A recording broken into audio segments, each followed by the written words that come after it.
Alright. Okay. We are good. We are live. Alrighty. Alrighty. There we go. Okay, so we got, actually not that much simming to do before the first tour day, I don't believe. I forgot to fucking check availability.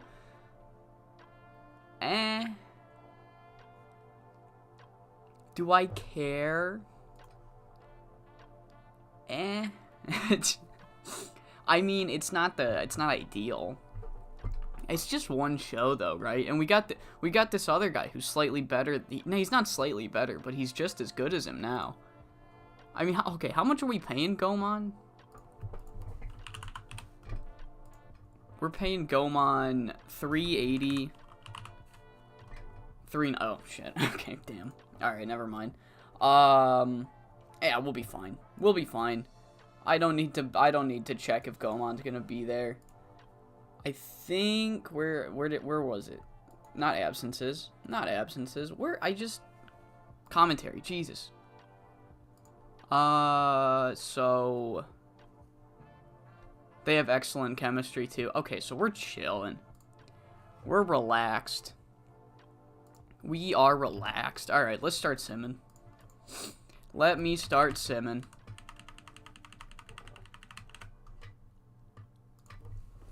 DJ Reason. DJ Reason was always one of my favorites to book in 21 CW. Back in the day, in the 2016, I played them decent enough. I actually didn't touch them all that much in 2020. I don't know why.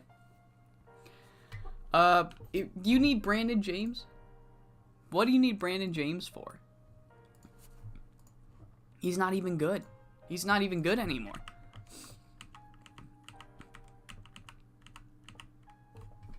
Oh my god, who are you? Oh my god, what is this guy? Rave Sachet? Okay. Cool. Like, is Brandon James necessary? Honestly, guys, is Brandon James a necessary acquisition? I feel like now we're just doing it just for the sake of doing it, you know? Brandon James is not, he's not, I hate to use this term, but he's not exactly moving the needle for USPW.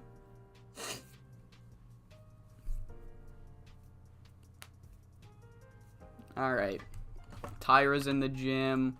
Angry Gilmore's back in Pride. Fearless Blue's injured. Oh, no.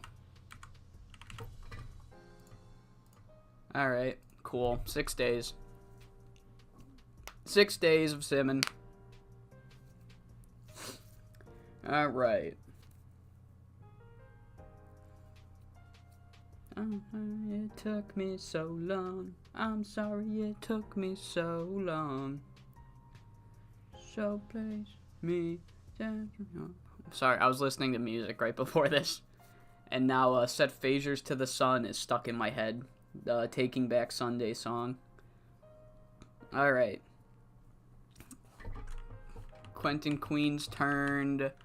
Seth Whitehead's hurt. Viento Negro is pissed. God damn. Massacre suspended. Good for him. Oh, sweet. Alright. Awesome. Nice. Nice. Some things just work out. Some things just work out. That's awesome. Thea Davis and Zofia Jankovic. Who would have seen that? Who would have foreseen something like that?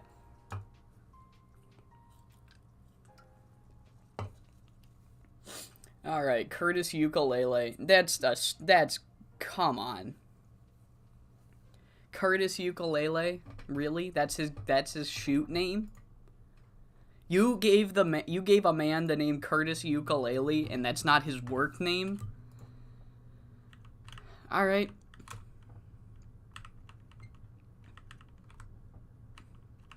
Okay. WPL's launched a stable. I'm curious now.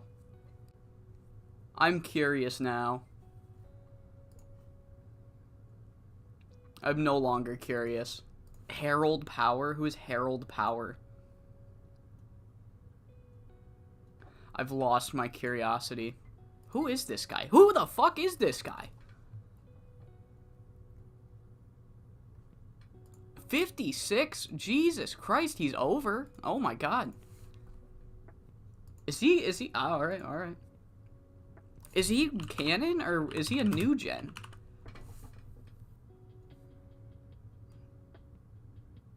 I think he's a new gen. That's a crazy new gen they fucking gave. A 50. He is an over fucking new gen. Jesus. That's a crazy new gen. Hello, Miko. How are you doing tonight? Or today? I don't know. You said you're not American, so I have no idea what time of the day it even is for you. Oh. Crazy new gen. That's a... I can't get over. That's crazy. 56 out the gate. Gnarly.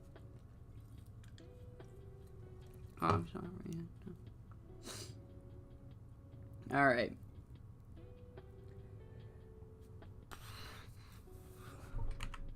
Break like the wind. All right, let's 84. Come on. Come on. Jesus Christ. 11 p.m.? Oh, you're not that far. You're not that far removed from Central Standard Time.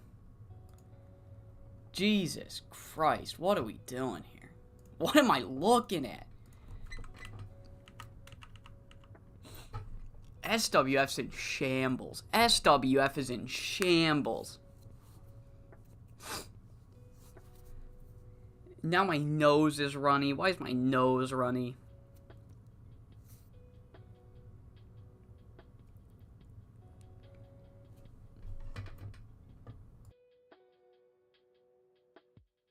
Okay. I had to sniff really hard. I had to mute myself.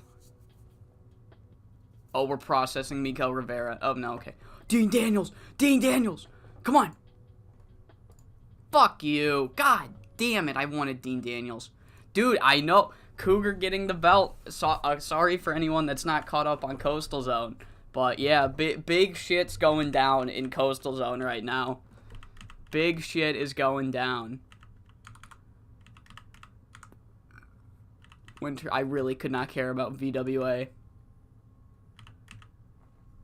You take me just to your apartment like it's where you wanna be. Alright. So that's easy.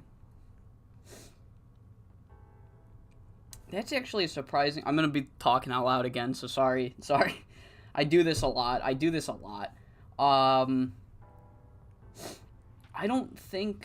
don't remember what happened between them. I don't remember. Ow, fuck, ow, god damn, ow. Punch my fucking keyboard. Okay, Remo bonds with El Leon, go fuck yourself, both of you. Both of you fucking traitors. Ooh, 96.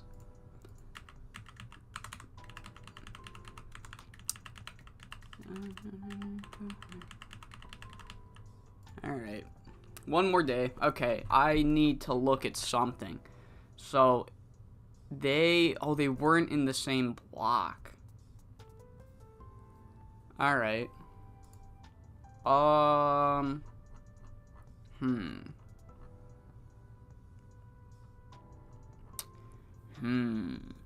That's easy to pre-book.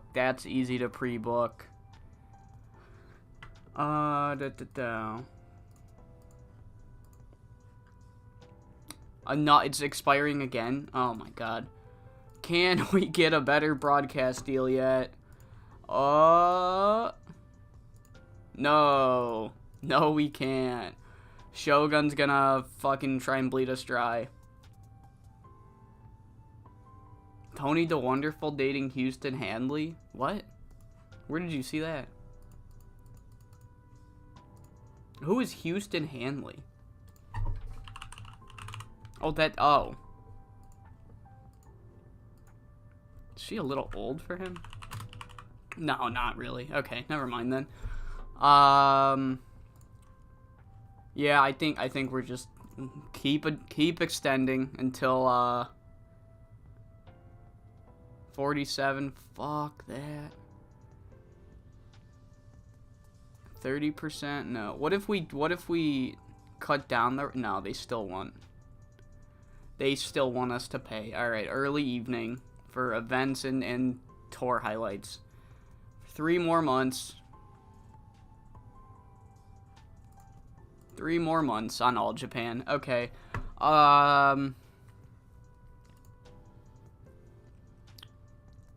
It can't be the hardest thing to pre-book. All right, I think I got this. I think I've got an idea for all the matches. I got somewhat of an idea for all the matches. All right, we are ready to go. We are ready to go. The Joshi SummerSlam is here. Joshi SummerSlam is upon us. We are going to slam Joshi SummerSlam in November. The comparison makes less sense every time I say it and I think more about it, but, you know. Romy Yamato is still mad. Cry. Alright, I think we're good. I'm saying I think a lot, so you know I be thinking. Dynamo tag was a huge success again. Yeah, honestly, I think so. Houston Hanley on your QAW save last year. Great upper mid-carder babyface with the Texas Cowgirl gimmick. Yeah, I didn't know her because I don't think I've done a single QAW save ever. I have nothing against them. I just have never done one. I also like this is why I spin the wheel a lot, because it gives me the chance to book companies that like have never been on my radar. So, you know. Alright, I'm gonna start recording bits for YouTube, so I gotta hide the chat. I don't trust you guys. Not in the slightest. Fuck, what is this, episode 24? No, I'm in CZCW. I'm in my CZCW files. It is, we're on 24. We're halfway through the series. Jesus. That's crazy. Alright. Alright, welcome back to the channel, and welcome to another edition of 5-Star Supreme Wrestling with American Influence. We are here for Joshi SummerSlam on Monday, November 13th, 2023. The comparison to Final Attack and SummerSlam makes less sense every single time I say it.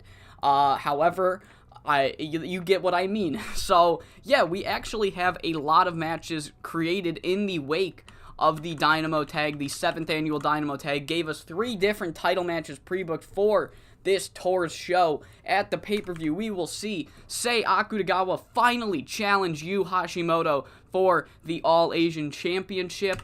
Thea Davis will challenge Miwako Katsukawa for the World Championship, and winning the 2023 Dynamo Tag Grand Prix, Birds of Prey will get their match against Wrestling Passion for the tag team titles, and it's likely to main event. Honestly, it is likely to main event. I have it penciled in my spreadsheet. I have it penciled in that Miwako and Thea's main eventing. On the stream announcement video, I said this one's main eventing, so it's completely up in the air. But right now, Birds of Prey vs. Wrestling Passion is the favorite. So, yeah, without further ado, let's begin the build to Joshi SummerSlam. Alright. Oh my goodness. I can't believe I'm halfway through this save so far. I actually can't.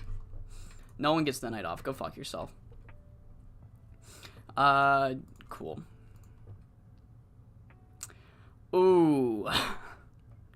Ooh, that's unfortunate. That's unfortunate. Alright. Who are you? I know that render. Sleazy? Get out of here. And you don't know anybody? You just want to come out and, like... And what? Come here and do what? Team bonding. Alright, so at least Romy and Kinye aren't gonna fucking create any problems. At the season finale, I had her make an entrance riding a horse for a grudge match against MMA. Fun stuff. Hell yeah. Hell yeah. 5SSW is, in fact, the premier wrestling company. You got that correct. You got that correct. Okay. So Romeo Yamato's finish is very risky. I mean, I might as well use it eventually.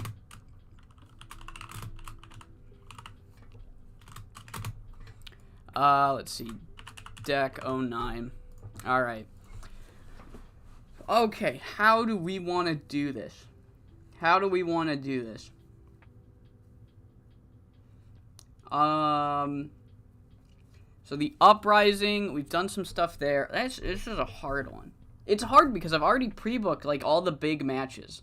So, I'm thinking, and don't let me think, you don't want that to happen. That's a bad thing. Yeah, I'm using it on the tour show. I don't get rid of creative finishes in 5-star because the tour shows, if you have a stinker on the mid card of a tour show, it's not, you know what I mean? Like, it's fine.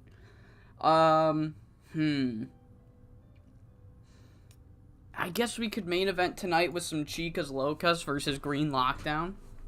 Makes sense to me. I think we just straight up do. Well, at the pay-per-view we did a 3v3. I almost booked exactly what we did at the pay-per-view tonight. Well, that would be pretty fucking shit. So let's do a 5v5. Let's do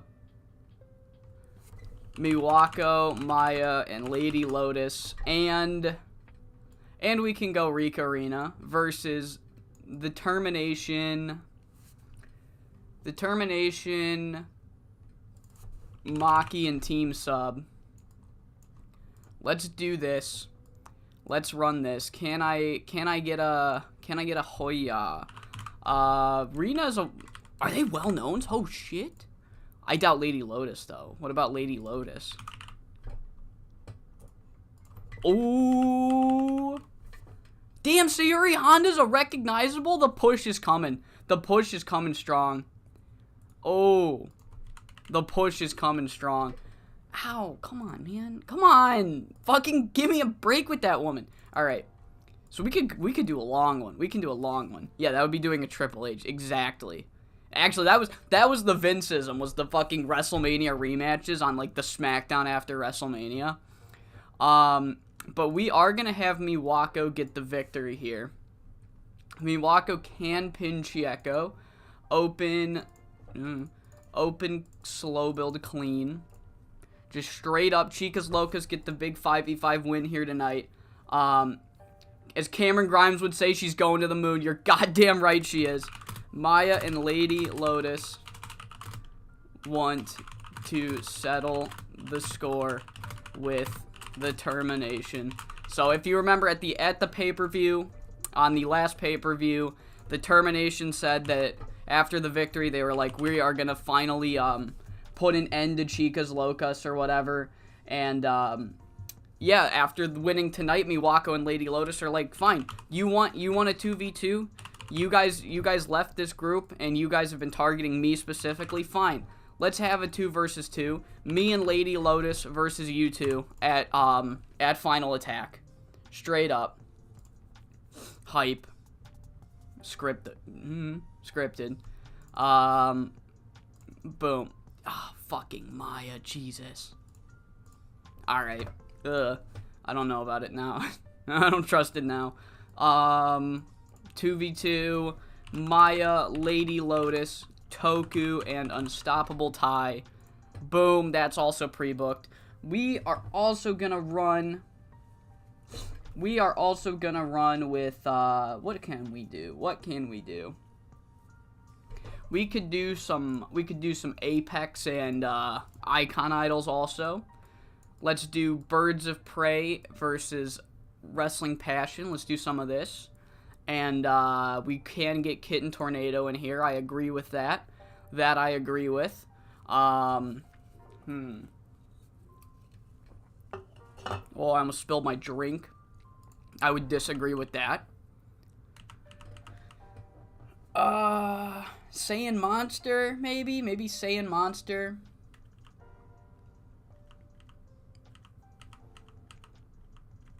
Maybe Wounded? Maybe the Wounded Warriors? Maybe the Wounded Warriors? They're Wounded Warriors. But yes, the challengers can get the victory here. I will take the fall because I'm selfless. That's what I will be remembered as, is the selfless head booker. So yeah, just some hype for the tag title match. Let's have ourselves a 2 versus 2. Who hasn't been booked? Yeah. That's the issue about going live. That's the issue about going live, is the spoilers. I'm sorry it got spoiled for you.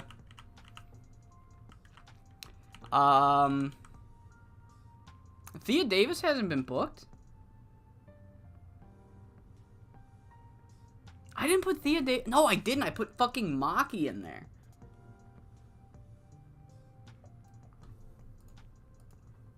Well, let's fucking take her out. What is she doing in there? Okay. That's an easy fix. But yeah, Sayuri and Romy. We're gonna have just a fun 2v2. Let's go. The Uprising. I'm feeling the Uprising.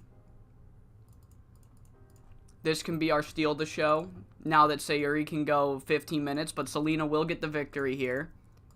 And then, believe it or not, the issues between Sayuri and Romy are continuing. The issues between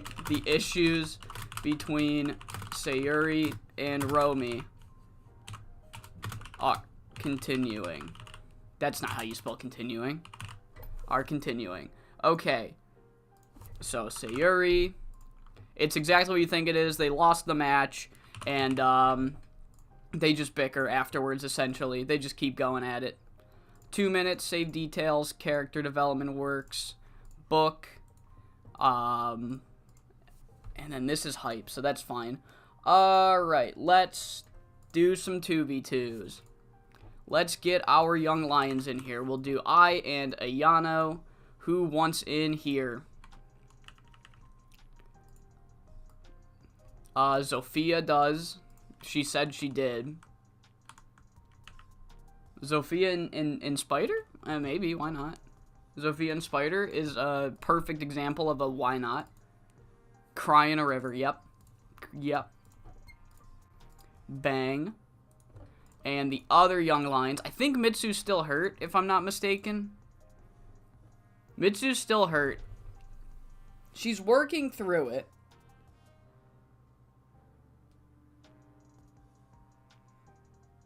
I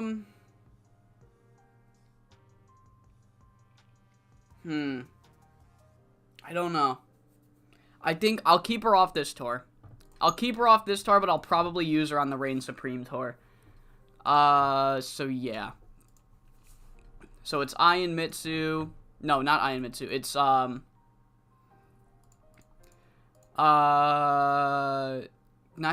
Who, where? Is it Mitsu? Is Mitsu? Yeah, because Mitsu's hurt. If Mitsu's hurt, it's a singles match. Jesus. Okay. Alright. Sorry, I signed new people, and it just threw me completely off my game, apparently. Let's give Kinye the win, because she's annoyed for some reason. I think she broke somebody's neck, if that was her. I can't remember. Alright. I got a lot of time left. I think I could progress another match if I wanted to.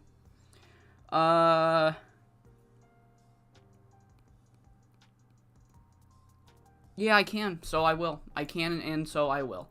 Let's do 3v3. Unless I can't do a 3v3, in that case, I'll do a 2v2. Let's run Maki and somebody versus Megumi and Sakura. Who can Maki team... I said Sakura. Who could Maki team with? Because I think her whole stable is used right now. Who could she team with? Probably... Shiori. I see no problem with this. I see no problem with this. So we're gonna run it. Open. Let's protect Megumi. Open. Clean. Yeah, it was. Yeah, I'm not even gonna say anything. That can go here because it's not gonna be the steal of the show. And then Maki's gonna cut a promo. Maki thinks she should be in the position that Megumi is in. Just essentially like you're old. Fuck you, pretty much. Meg, Shiori can be there. Work that crowd. So serious, but it's also so unbelievably scripted. All right. Okay, and then I will have some post-show stuff. So, press conference, we're going to have 2 press conference things. The first press conference thing is Shiori is ambushed. Now, who would want to ambush Shiori Japensha other than every single woman on the roster that's not wearing black and pink? Who would want to ambush Shiori? Well, it's going to be none other than Monster Ishimura. Monster Ishimura was kind of made an example out of at the pay-per-view by having the person that she teamed with the entire tournament forced to beat her down at the order of Shiori. Monster is not only, she is a monster, but she's also human.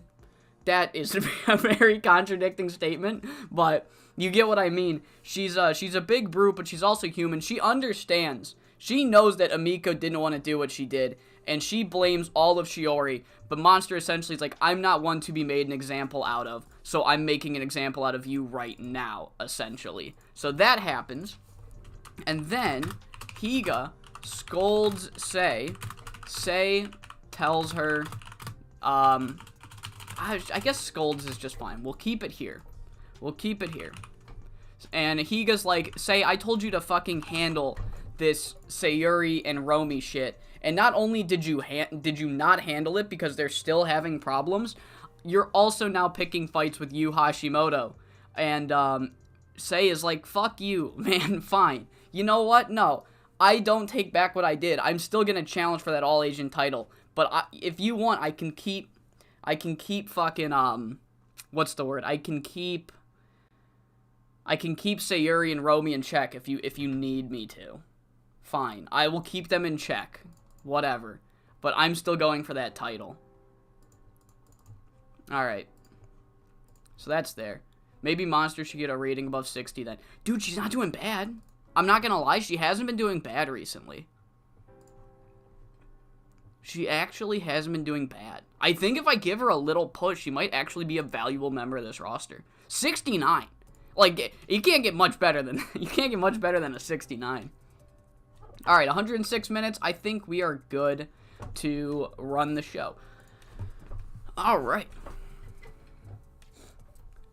And we are here for the beginning of the Final Attack Tour on the first tour day of this episode. We are main eventing with a big 5v5. Chicas Locas versus Green Lockdown once again. Miwako, Maya, Lady Lotus, and Rika Rina are taking on Team Sub, Thea Davis, and the Termination. That's the main event. Of course, we got other matches to get into. And we start every show with what else but a Young Lion, 2 Young Lion matches. The first being the team of Spider Isako and Zofia Yankovic defeating Ai, Kira, and Ayano Katoaka. 50 rated segment. Zofia Yankovic is great. I love her. She's awesome. And the second one being Nozomi Sumimasa versus Kinye Mushishibo. 43. Kinye's still mad because I'm pretty sure she's the one that broke Yuko's neck. So, she's not happy. But we kick off the non-Young Lion matches with a baller 72 from Apex and the Uprising. The team of Sayuri Honda and Romy Yamato trying to get their shit together. Sae was sent to babysit them, essentially. And, well, we're about to see it's not going too well. But in 14 minutes and 49 seconds, Selena Valette submits Sayuri Honda with the prawn arm lock. Great match, but afterwards, Romy and Sayuri continue to have difficulties. This devolves into a pushing contest, and nobody wants to defuse the situation. Just these two not on the best of terms right now. 49 for this segment. Following that, we have a weird team-up of Maki Yoshifumi and Shiori Japensha to take on the team of Megumi Nakajima and Sakura Sada. Megumi Nakajima was head and shoulders above everybody else. Fuck me. That's because I protected her. It's because I protected her because I didn't want her to lose much from this match. Because she's losing in 14 minutes and 30 seconds when Maki Yoshifumi hits the duck under head kick, pinning Sakura Sada to get a 64. And after the match, Maki Yoshifumi kind of taunts Megumi here. Just a really quick, like, Megumi, you were great for a long time, but you're no longer great. I should be in the spot that you're in. You don't belong anywhere near the main event scene. You don't belong anywhere near the top of a faction. You belong in the mid-card nowadays, and I am here to take your spot. Pretty much just a warning shot by Maki Yoshifumi here. Our main event gets a beautiful 75 because we were doubting, so we Birds of Prey doubting, if that makes any sense. No, this is not the main event. This is the semi-main. I'm stupid. We did not Birds of Prey it out. I lied. This is the semi-main, where the Birds of Prey, who won the Dynamo tag, get their first shot at fighting Wrestling Passion here tonight, and they succeed after Fuyuko Higa pins me in 17 minutes and 34 seconds with the Higa Green Driver. Great match from almost everybody involved. Even Kaori and Chitose are doing really well. Now it's time for the main event, which gets a 72 5v5 Chicas Locas versus Green Lockdown, and in the first encounter of the Final Attack Tour between these two factions, Chicas Locas are the winners. After 20 minutes and 27 seconds, Miwako Katsukawa pins Chieko Kita with the Katsukawa Bomb. 72 rated match. Iyuko was the only one that broke 70, which is very surprising considering everybody that's involved in this match. But essentially, if you remember at the pay-per-view, the Termination were kind of taking a victory lap after the 3v3 and saying that they're going to end Chicas Locas single-handedly. But Maya and Lady Lotus step up to the challenge, and Maya says, look, ever since you've betrayed our group, Toku, Tai, you have wanted one thing and one thing only, and that is to make me pay. Why me specifically, I don't know. But you want me, you can have me. If you want to put an end to me, then you can do it at the pay-per-view, but you'll have to actually do it. And when me and Lady Lotus step up to you at the pay-per-view, there's gonna be no one that's fucking losing except it's you two. What a finish, 64. What a finish. But yes, Maya and Lady Lotus will team up at the pay-per-view to take on the Termination and hopefully put a final bow on this feud. That is the Termination leaving Chicas Locas.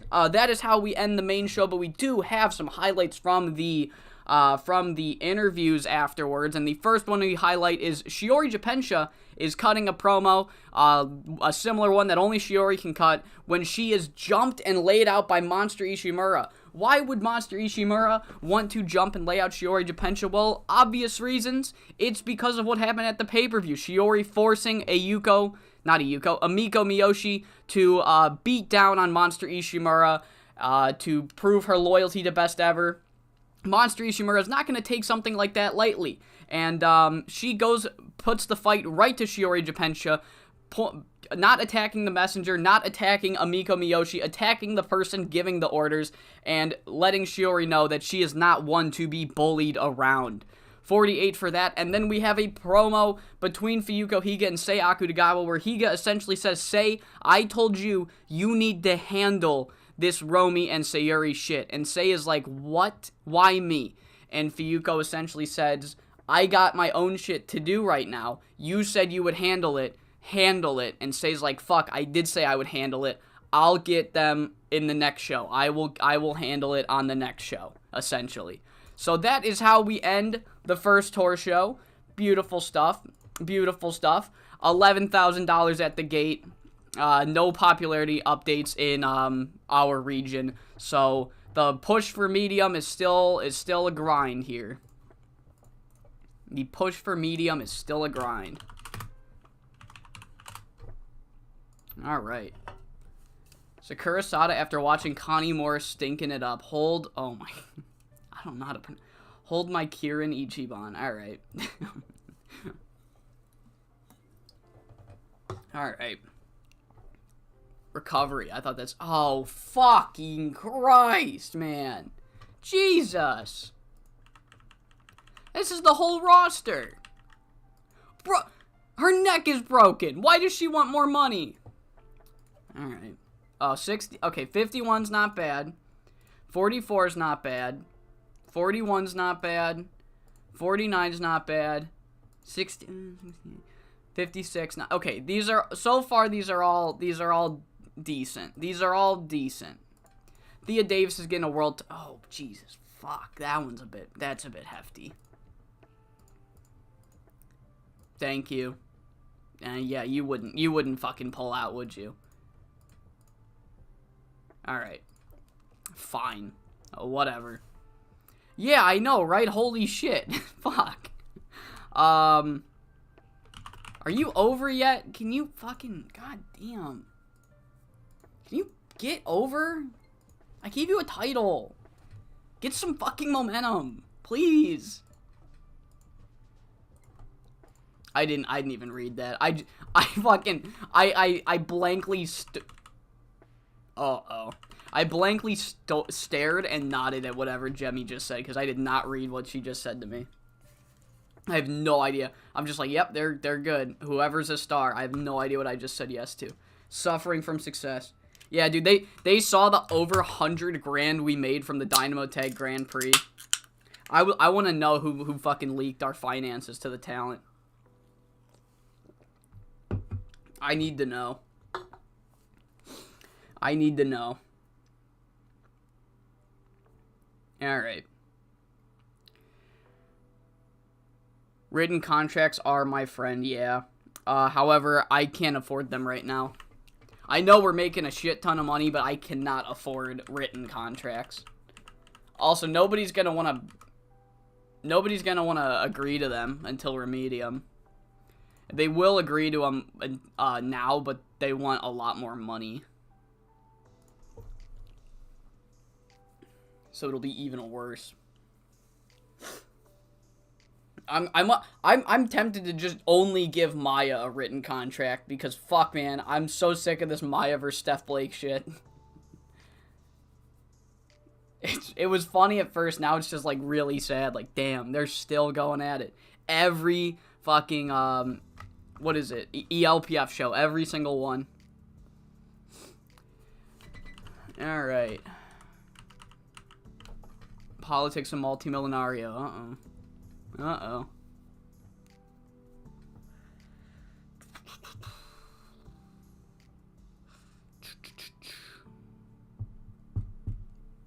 I'm sorry it took me so long. I'm sorry it took me so long.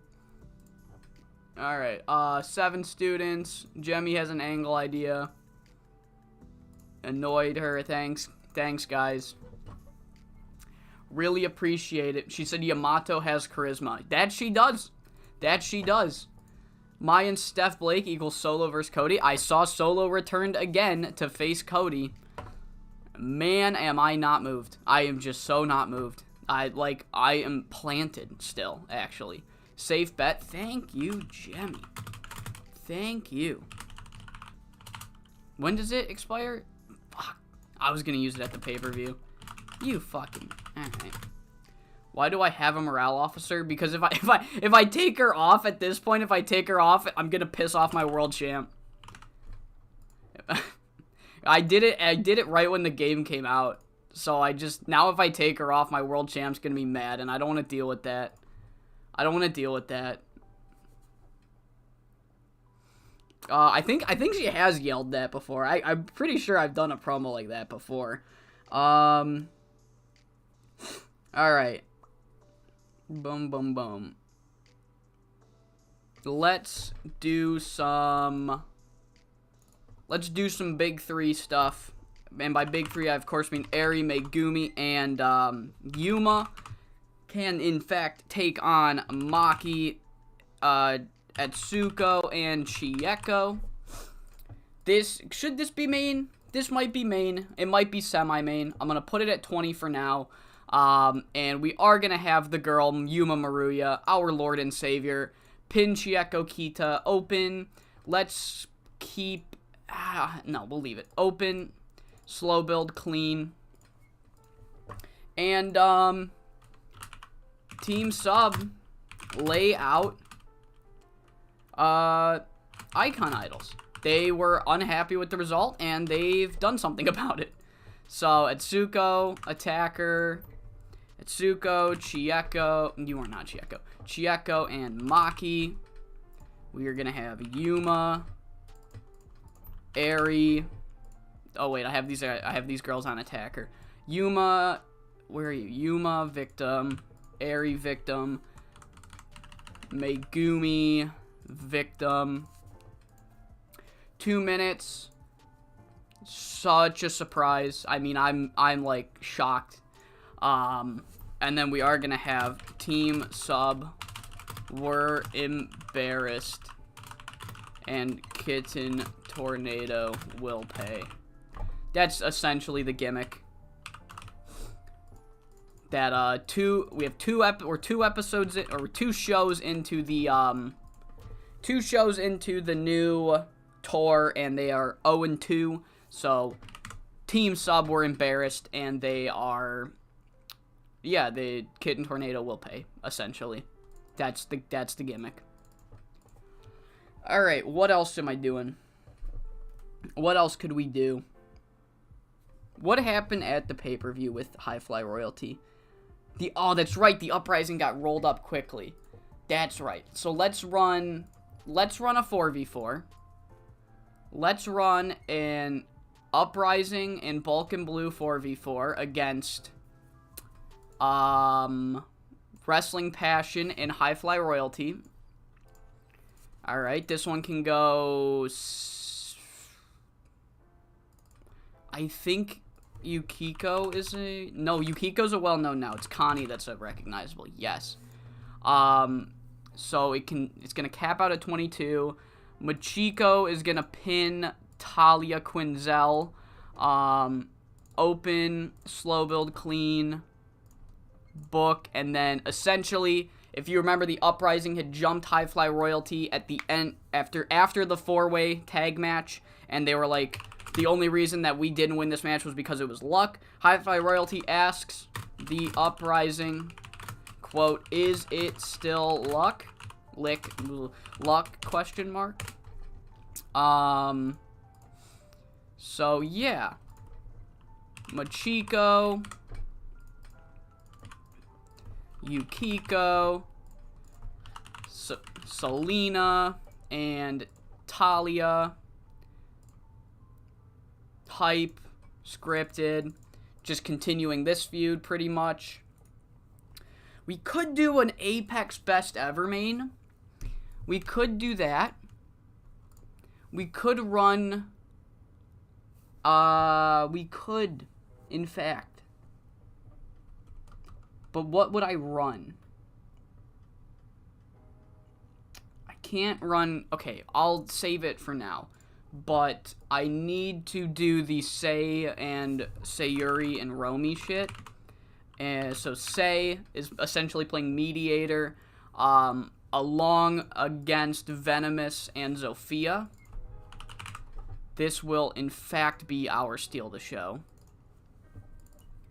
14 minutes. Sayuri is going to pin Zofia. Open, clean, Steal the Show.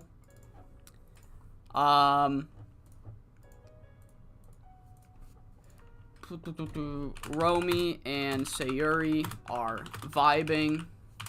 Sayuri wants another crack at that triangle title. Romy gets quiet. So they're having a really fun celebration. They're so happy that they finally won after such a cold streak. And then Sayuri's like, look, I've just pinned the Triangle Champion. It wasn't that long ago I was fighting for this belt. Nothing's changed. Nothing's changed. The only thing that's changed is now, oh, there goes the dogs. They're happy about Sayuri. They love this girl. Now, all that's changed now is that now I have actual confidence. And now that I have the ability that I know I can win, I'm gonna win that Triangle title. And then Zofia's like, Not Sophia. And then Romy gets immediately quiet. Like, she's cheering, and then she gets immediately quiet. Ugh. Alright, we're gonna go for it. Fuck, that might suck. That might really suck. Alright, let's book these Young Lion matches. Unimportance. Let's run Kira and Nozomi. Who wants in on this match, and why is it down to the mat? Alright, that's fine by me.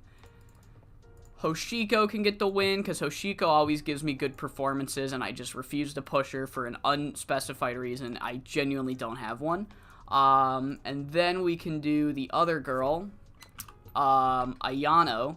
You know what I could do? I just realized, if I remember correctly, if you put two people on a team and they have bad chemistry, eventually, if you just keep at it, and they get enough tag experience, the chemistry vanishes.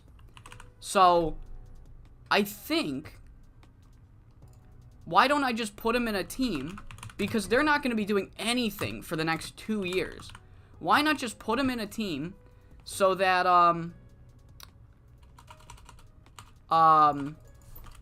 eventually I stop getting a penalty anyway, and then I can actually use them as a fucking team. Yeah, I'm aware they have awful chemistry.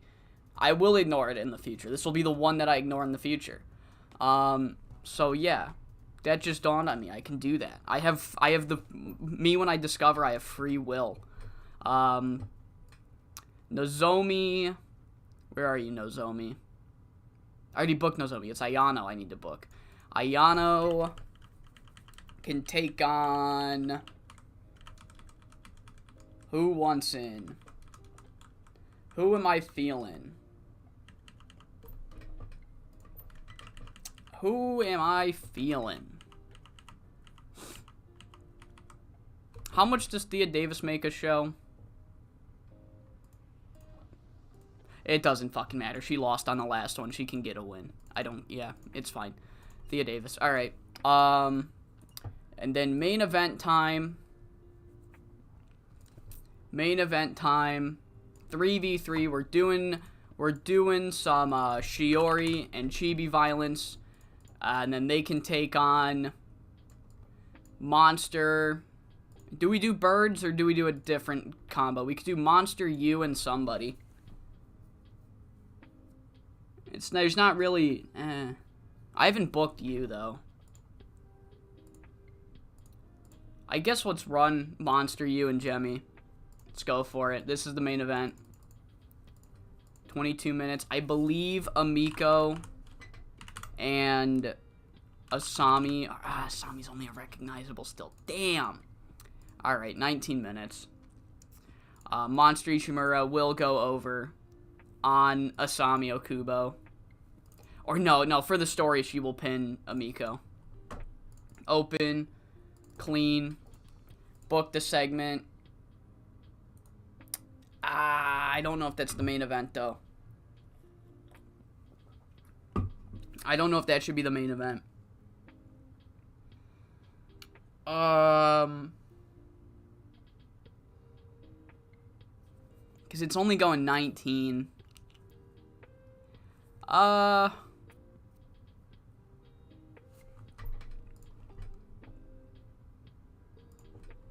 Fuck. Alright, No, it's main eventing. Alright, do I do another promo? Do I do another one? I think we're good.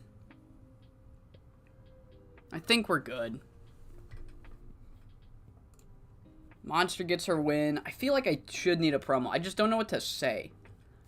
I don't know what the promo would be. I guess it could be an unhinged Shiori promo from the press conference. Alright. 4 minutes. Shiori, work the crowd. Amiko, work the crowd. Asami, working the crowd. Chitose is white hot and well known as an incredible unexpected success story. The what's happening with Chitose is exactly what I thought was gonna happen with Sakurasada, and it just didn't. It just didn't. I guess we'll do foreshadowing for this. I don't know what to say, though. It's just, like, literally just an unhinged Shiori promo, pretty much. Let's run it. I guess we'll run it. And tour day number 2 is in fact in the books and ready to be ran. Main eventing tonight's episode, or tonight's show, not episode. We're on TV, but you know what I mean. Main eventing tonight will be some Apex versus Best Ever. Monster Ishimura sent the message to Shiori Japensha during the interviews on the last show, laying her out. So the main event is Shiori Japensha teaming with Chibi Violence to take on Apex's Gemi Onishi, Yu Hashimoto, and Monster Ishimura. So let's get into the show. Kicking things off, we have Akira and Nozomi Sumimasa. 56, they lose to Down to the Mat. Cross arm breaker, submission victory in 7:43. And the other Young Lion match gets a 54 as Thea Davis, who will be challenging for the world title, beats Ayano Kadawaka. So 54 for them. We kick off the non-Young Lion matches with a 67 as Sae Akutagawa, keeping her word, saying that she would handle the Shiori or the Sayuri and Romy stuff, teaming up with them to take on the team of Zofia Yankovic and Venomous. Match gets a 67, and Apex are successful as Sayuri Honda pins Zofia Yankovic with a Northern Light suplex to win the match. In terms of in-ring work, Sae Akutagawa was head and shoulders above everyone else. Who would have guessed? But afterwards, the emotions are riding high. Romy and Sayuri are fucking vibing. They're making noise. They're happy. They've won a match after a long losing streak. And Sayuri Honda's really feeling herself. And she looks at Zofia Yankovic and she realized, oh fuck, I've just pinned the Triangle Champion. She grabs a microphone. She says, look, it wasn't that long ago that I was challenging for that Triangle Championship along with Kiyomi Mizuka. And if I remember, I was unsuccessful because Zofia had pinned Kiyomi Mizuka, and I just want you to know, nothing's changed. I'm still worthy of holding that title, and I think I've proven tonight that I'm worthy of holding that title. So Zofia, at Final Attack, I plan on taking that title that you just won. And then once she makes the challenge, Romy Yamato gets really quiet. The vibes between her and Sayuri immediately go off again. There's nothing physical or anything. It's just the vibes get really different after it's revealed that Sayuri challenges. But in terms of Sae thinks she's just fucking squashed the beef, pretty much. 51 for that angle. Following that, we have a 4v4 Best Evers, Bulk and Blue and the Uprising versus Wrestling Passion and High Fly Royalty. This also gets a 67, and the match ends in 18 minutes and 1 second when Michiko Matsuda pins Talia Quinzel with the run-up Rana. Connie Morris was the weak link. Nobody broke a 70. That's kind of my new standard of, like, who did great. But yeah, Michiko Matsuda gets the victory here. And after that 4-way tag match at the last pay-per-view at the Dynamo tag show, the Uprising jumped High Fly Royalty. They were eliminated first very early in the match, and they say that that was complete luck that they were eliminated so early. If they weren't eliminated by a roll-up from High Fly Royalty, they would have won that match. And then Michiko Matsuda and Yukiko were essentially like, is it still luck now? Was that luck or was that skill that time? In a 58 for this High Fly Royalty promo. After that, we have a 75 as the big three, Eri Sato, Megumi Nakajima, and Yuma Maruya, defeat Green Lockdowns, Maki Yoshifumi, Atsuko Ariyoshi, and Chieko Kita. Match goes 19 minutes and 57 seconds when the idol, the icon idol herself, Yuma Maruya, pins Chieko Kita with the split-legged moonsault, but they don't get much time to celebrate as they are jumped by Green Lockdown, and Team Sub taking a special liking to beating down the team of Kitten Tornado, while of course Maki Yoshifumi is beating down Megumi Nakajima. We know Maki and Megumi got some pretty strong beef going on right now, but Atsuko and Chieko seemed very happy to take down Kitten Tornado here, the team of Eri and Yuma. 64 for that, and then we have our main event, 77, Another trios match, best ever Chibi Violence and Shiori versus Monster Yu and Gemi Onishi.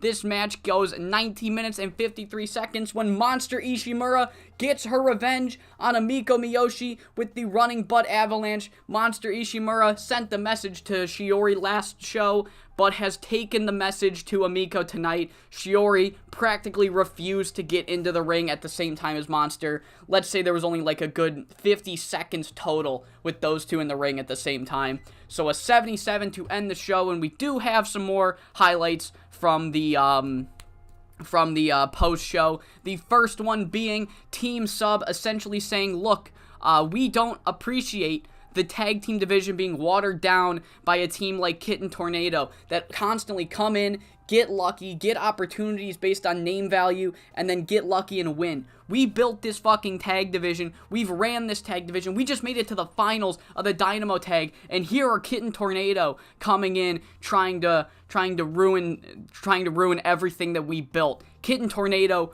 beware, because you've always been on our radar, but after that sneaky win tonight, you are gonna pay. 50 rating, and then of course our second one, Shiori Japensha essentially saying, if Monster Ishimura wants to go to war, I'm gonna go to war with her. I'm not gonna bring these two fucking clowns with me anymore. Amiko taking the pin again. However, Monster, if you think that was your justice, and I don't think that was your justice, I think you've got more for me, just letting you know I've got more for you as well.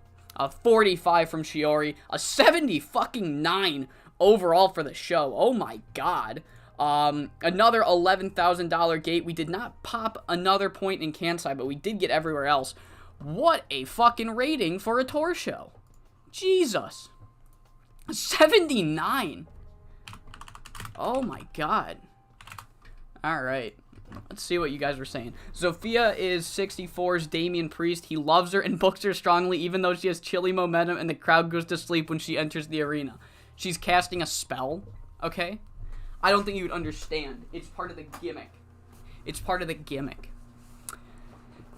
Random Paige Croft promo. I'm sad I missed that. I totally would have. I totally would have done a random Paige Croft promo.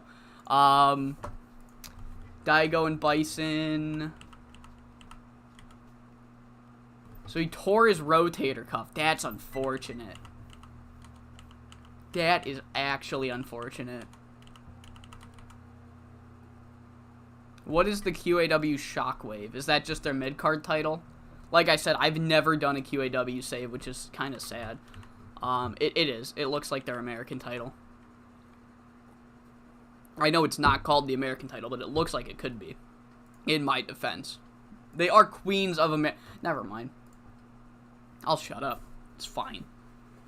It's fine. I know you. That's all you guys ever want, is just me to shut up. Woe is me. Look at me, I'm like Heartbreaker. Alright.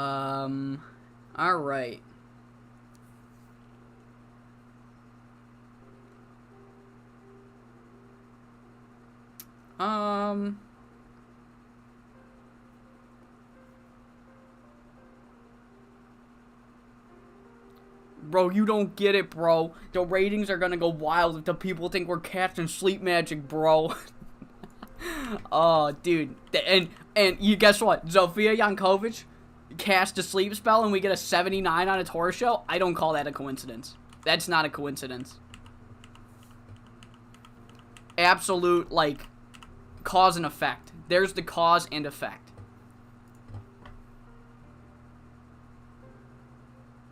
Three certainties in life: death, taxes, and Pinky Perez winning the QAW Shockwave title. Yeah. Yeah. I will take your word for it. It was like in 2016. I don't know if you were playing Cornellverse in 2016, but every time you started to save, Donnie J and Mass Cougar would get poached by USPW like fucking clockwork. Like 2 days into the save. It'd be really funny, because then you'd start a Coastal Zone save. And then you'd try to game the system, and you'd have Donnie J lose, and then that would be, like, the one time they don't fucking poach him. It was like a joke.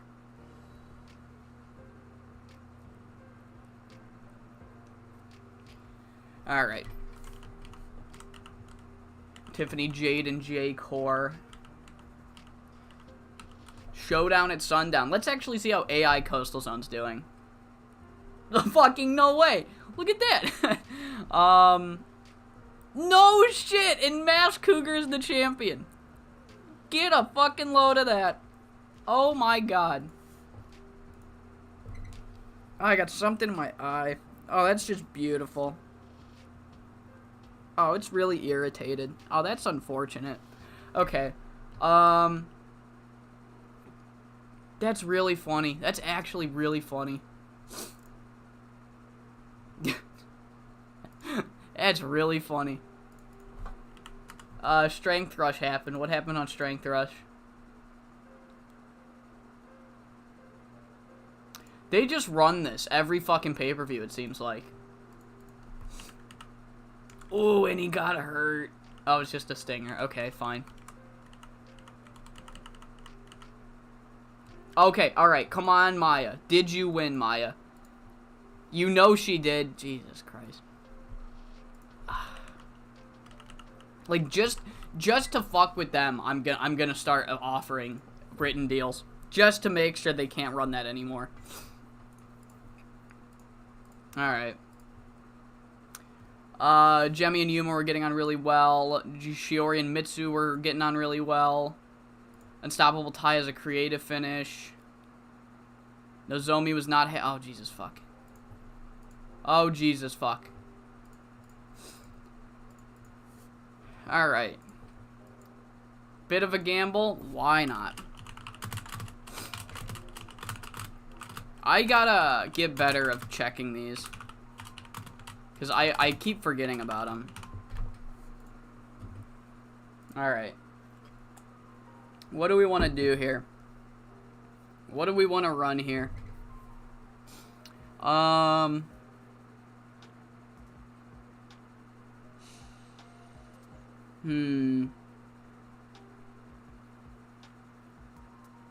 What do we want to run here? I'm feeling a... I'm feeling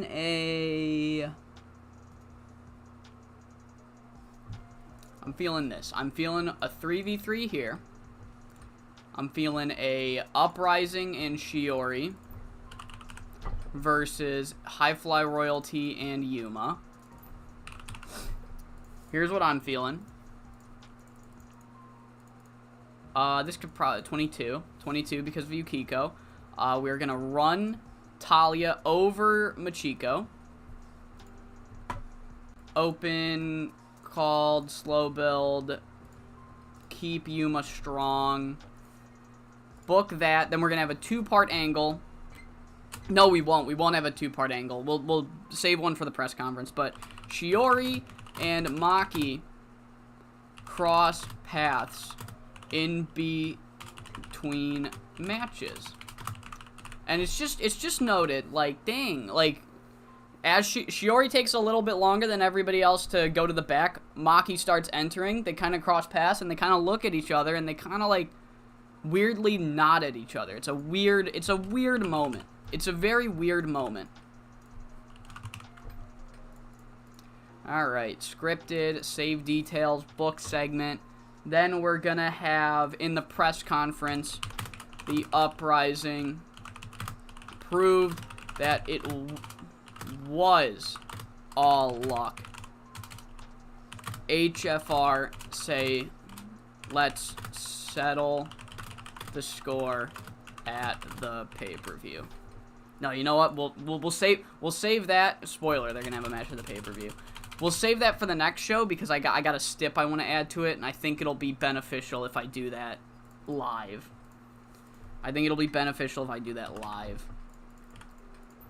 Talia, work that crowd, girl. Storyline development, save, book. Alright.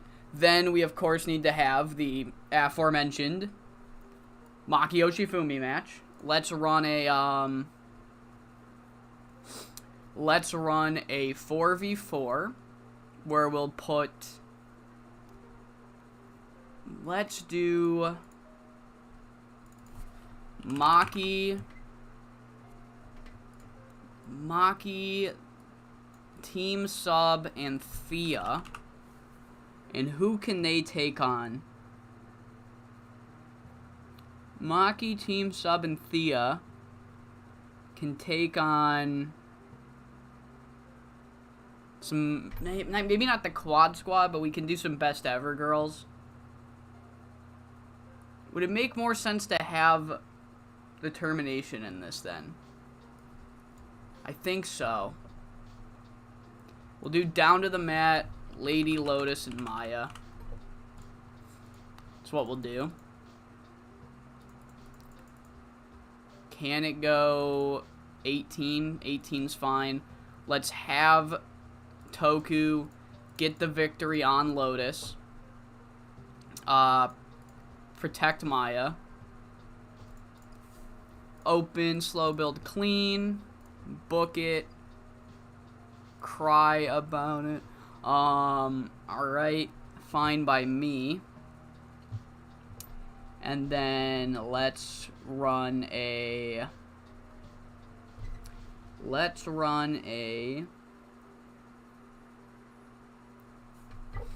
We can do... Tag main event. Miwako and Yu can take on... this is a weird... Do we book Miwako? I didn't book her on the last show. I did not book her on the last show.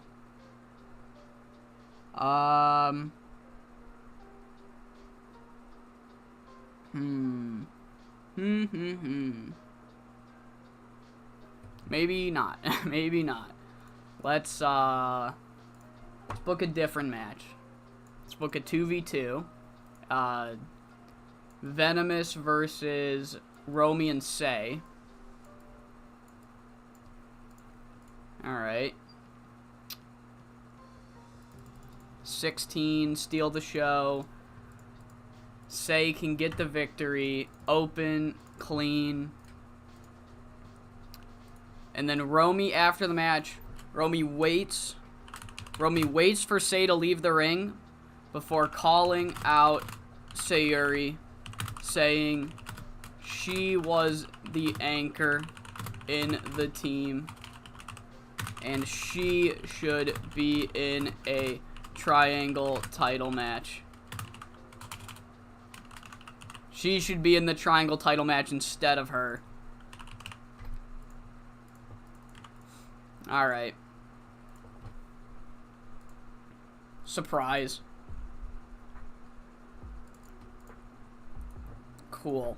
Cool. Let's run our Young Lions. Let's run them. Ayano and Nozomi can take on Wounded Warriors. Kaori for the win. And let's run Ikira versus who? Ikira versus Sophia? Ikira versus Sophia? You know it. You know it. Alright. I still need a proper main. I still could use a proper main event.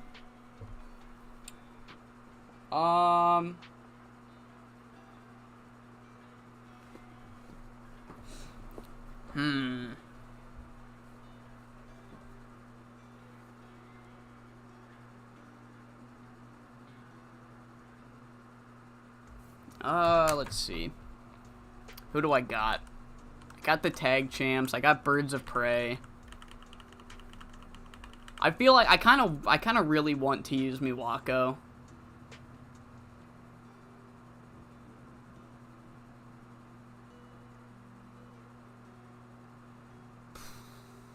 And I could. I got an idea. Alright, this is going to become a different match.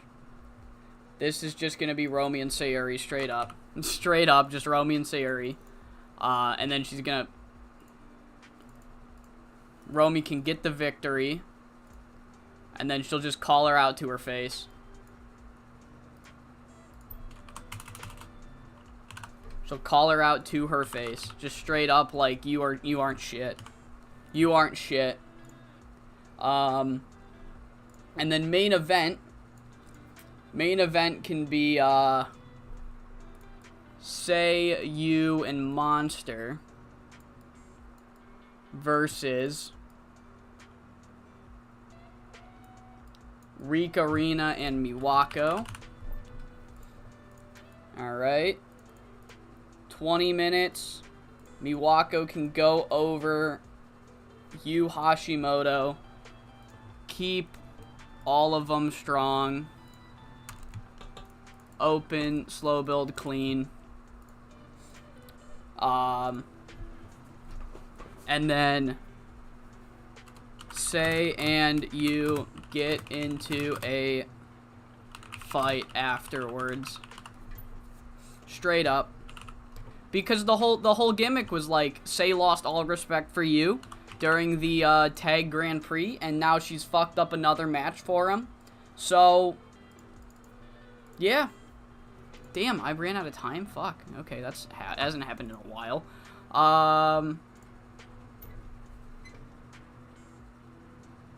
Alright. Let's have Maki and Shiori jump Monster. And essentially, Shiori's gonna be like, look, I said I would come back with someone better than Chibi Violence, and here she is.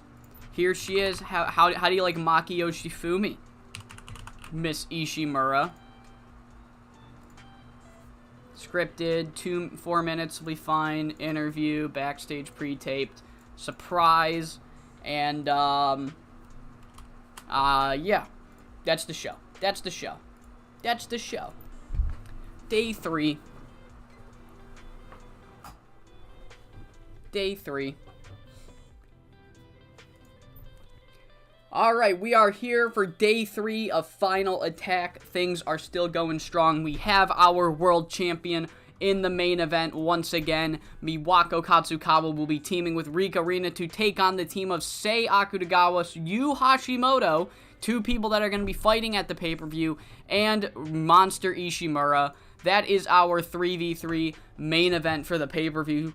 But kicking the show off will be some young line matches as always, as the Wounded Warriors defeat the team of Ayano and Nozomi. I have put them in a team because if I remember correctly, I hope this is still a feature in TEW. If you put 2 people in an actual team and they have 0 chemistry, once they reach a certain threshold of tag team, what is it? What's the word? It's not chemistry. It's tag team experience. Once they reach 100 experience, it doesn't matter. So I put them in a team just so that, because they're going to be jobbing anyway, I might as well fucking try to grind the experience while they're young lions. So yeah, Wounded Warriors go over, and then Zofia defeats Aikira 757 in a 53 rated match. Kicking off the non-young lion matches, we see Romy and Sayuri Honda winning a full-on 2v2 against Venomous. Sae Akutagawa was not here to help. She's booked in the main event, but they actually get the job done. Thanks to Romy Yamato pinning Nami Genda with the Yamatotal to win the match. And then, once again, they're flying high, or at least Sayuri Honda's flying high, and Romy Yamato grabs a microphone and cuts the celebration off short, essentially saying, Sayuri, what you did last week was a fucking joke. It was a joke. I'm gonna say it. I'm gonna say what everybody in the crowd and every fan of 5SSW is thinking. I'm the anchor in this team. I'm the veteran. You are supposed to follow and listen to me. And you go out there and you think you're worthy of the Triangle Championship. Sayuri, I'm the reason we won that match. I'm the reason we won this match. I should be in that Triangle Championship match and not you. So, yep, tensions boiled over very quickly. The peace and harmony lasted a good 3 days between these two. 51 for that segment. After that, we have a trios match between the Uprising and Shiori versus High Fly Royalty and Yuma Maruya. In this one, the Uprising get the victory back on High Fly Royalty. After 19 minutes and 30 seconds, Talia Quinzel pins Michiko Matsuda with the Spiral Trauma. So, High Fly Royalty were pretty riding high last week, no pun intended, after being like, was it luck? Maybe it was, because tonight Talia Quinzel gets the victory.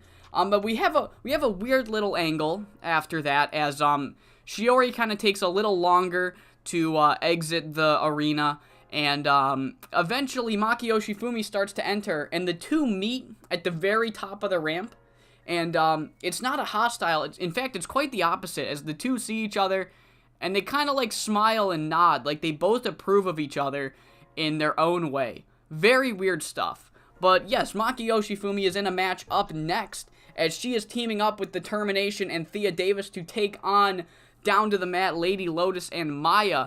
This match gets a 66. It goes 18 minutes and 7 seconds when Toku Kijimura is able to pin Lady Lotus with a belly-to-belly suplex. The Determination get the win over Chicas Locas here tonight.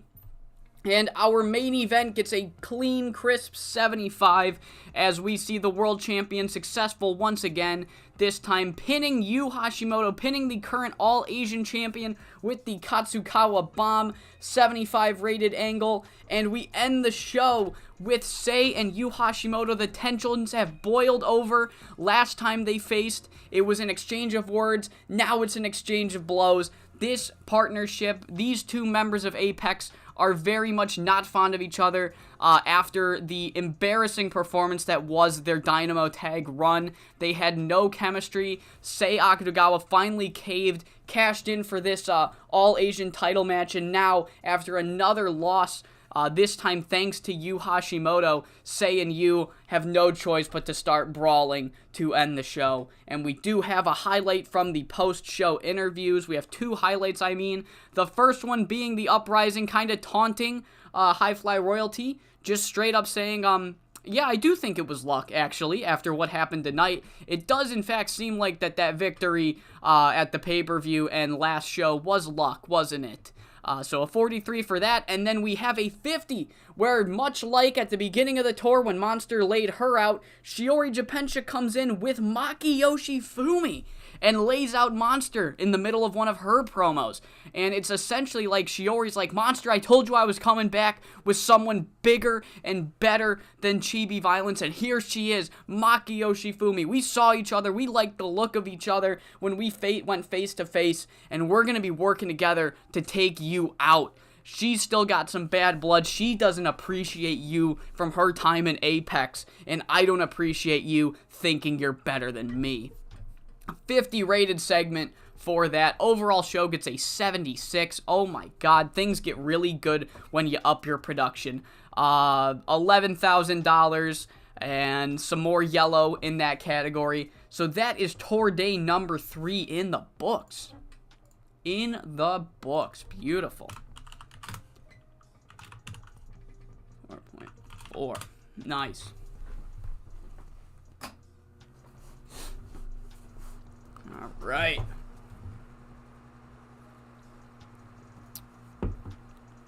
Oh, let me bring the chat back up. Who's pinging me? Someone's pinging me on Discord.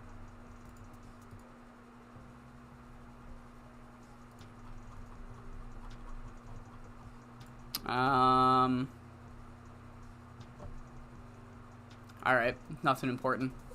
Okay, just had to check, though. Just had to check. Alright, Jungle Lord has become a locker room leader. I'm so sorry. I'm sorry for your loss, FCW. Hoshiko Takawa is pretty good in the ring. Hey, Miko, how does it make you feel that Maki Yoshifumi has just praised your girl, Hoshiko Tagawa? Of all people, is Hoshiko now looking funny in the light as a result? Oh, no. Oh, no. Of all people.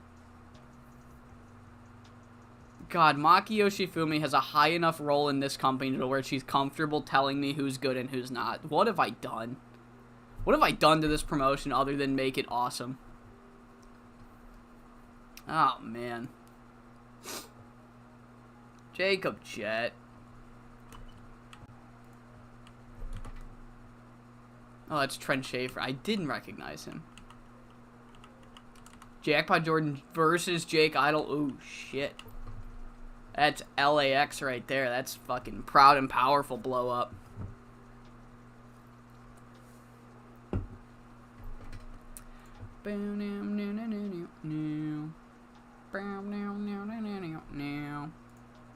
Sit alone in my bedroom, staring at the walls. Ryan Powell was always a pain in the ass. Insert "this is awesome" chant. Oh,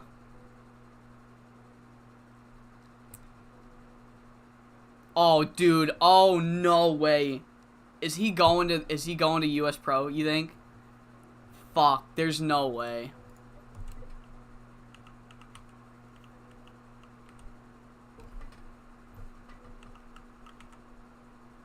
Do you think they get Ed also?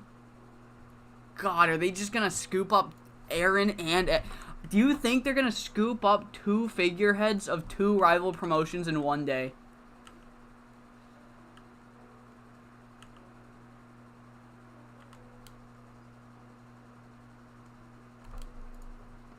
Are you okay, so they're not gonna re-sign Marv, but I think they're re-signing his tag partner. That's funny as fuck. That's actually really funny. Traitor, yeah. Dude, no way. Are they gonna get T-Bone too? Oh my god, dude. Jesus. One of these days. Okay, there's gonna be a day where I'm not gonna have time to pre-book. And we are gonna do an impromptu stream. I'm gonna pick a save point and play as USPW. Just with this fucking insane roster. Because they're about to get 3 bigger names also. There's no way they don't pick them up, you know? We'll do a fucking brand split. We could do a live draft. No promises, but if there's a day where I don't have any time to pre-book and I still want to stream, we might do a USPW save within this universe. Just like a one-off, you know? Romy and Atsuka have bonded. That's good. Good for them. Can they team bond?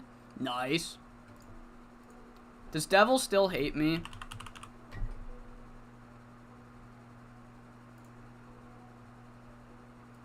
Can you get over it, Devil, please? Please? I forgot about my creative ideas again. Fuck. Alright. Your TCW Marky heart aches. Oh, no. Okay. Well, I think we need... TCW always sucks in TW9. Dude, it's not even their fault. It's like, there's just... You can't compete with SWF and USPW. SWF can't even compete with USPW, and TCW's got to try to compete with them both. It's just... It's hard. It's like, I feel for him. I really feel for him, honestly. But yeah, I got an idea here. We can do...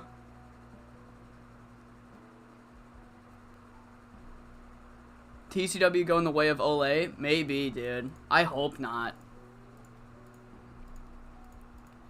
I hope not. That would suck. That would really suck. Because I know I'm, like, the SWF guy. I feel like that's a legacy I've put on this channel. But, like, dude, that would suck so much if they went under.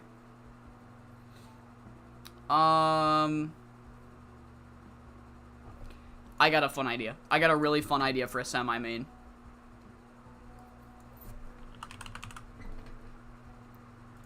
So, Selena's at a 43. Talia's at a 42.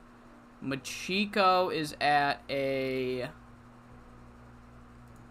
45. Yukiko is at a 36.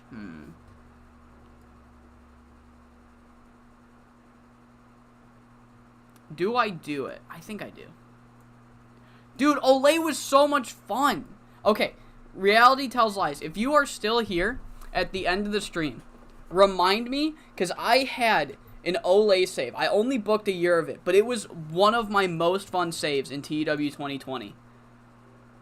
So, if you are here at the end of the stream, like after the pay-per-view, and you remind me about that Olay save, we'll do a quick, that's how we'll end the stream, is a quick dive into that save I did. It was so much fun. Extraordinario Jr. was fucking out of this world. He was extraordinary, believe it or not. It was so much fun. I turned Labyrinto Jr. I gave him like this huge baby face Mexican title win, and then I turned him heel. The fans turned on him in the middle of the title. Oh, it was so much fun. So here's my fun idea. Machiko and Selena are semi-maining, and they're going to a time limit draw. And they go to a time limit draw. This is the semi-main. They continue to brawl. Their partners pull them off. HFR and Uprising pull off their partners. Set up pay-per-view match. So they go to a 30-minute time limit draw. They're both on their feet when the time limit expires, and they keep fucking going. They keep fighting.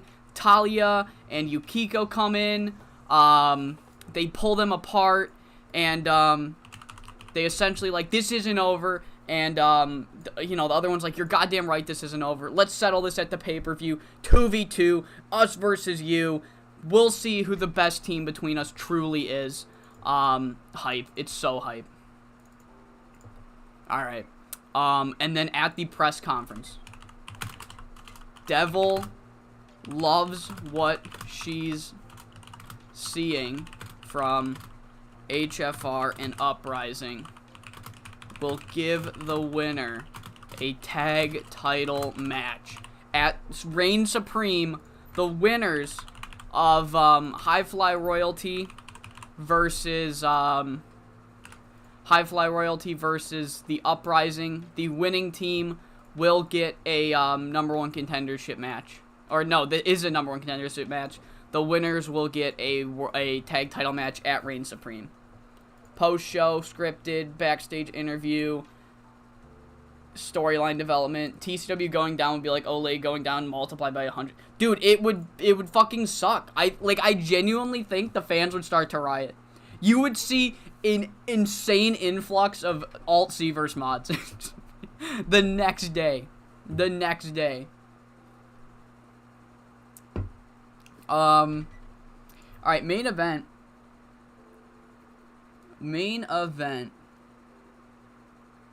What are we doing? We could run... You know what? Let's do this. When in doubt, what do? We Birds of Prey it out, of course. Birds of Prey and Team Sub versus Kitten Tornado and Wrestling Passion. Here's what we're rocking. This is the main. 22 minutes. Yuma can go over once again. Open called, slow build. Keep all of these girls strong, obviously. Clean. And then Kitten Tornado. Taunt the champs. No, they don't taunt the champs. They taunt Team Sub.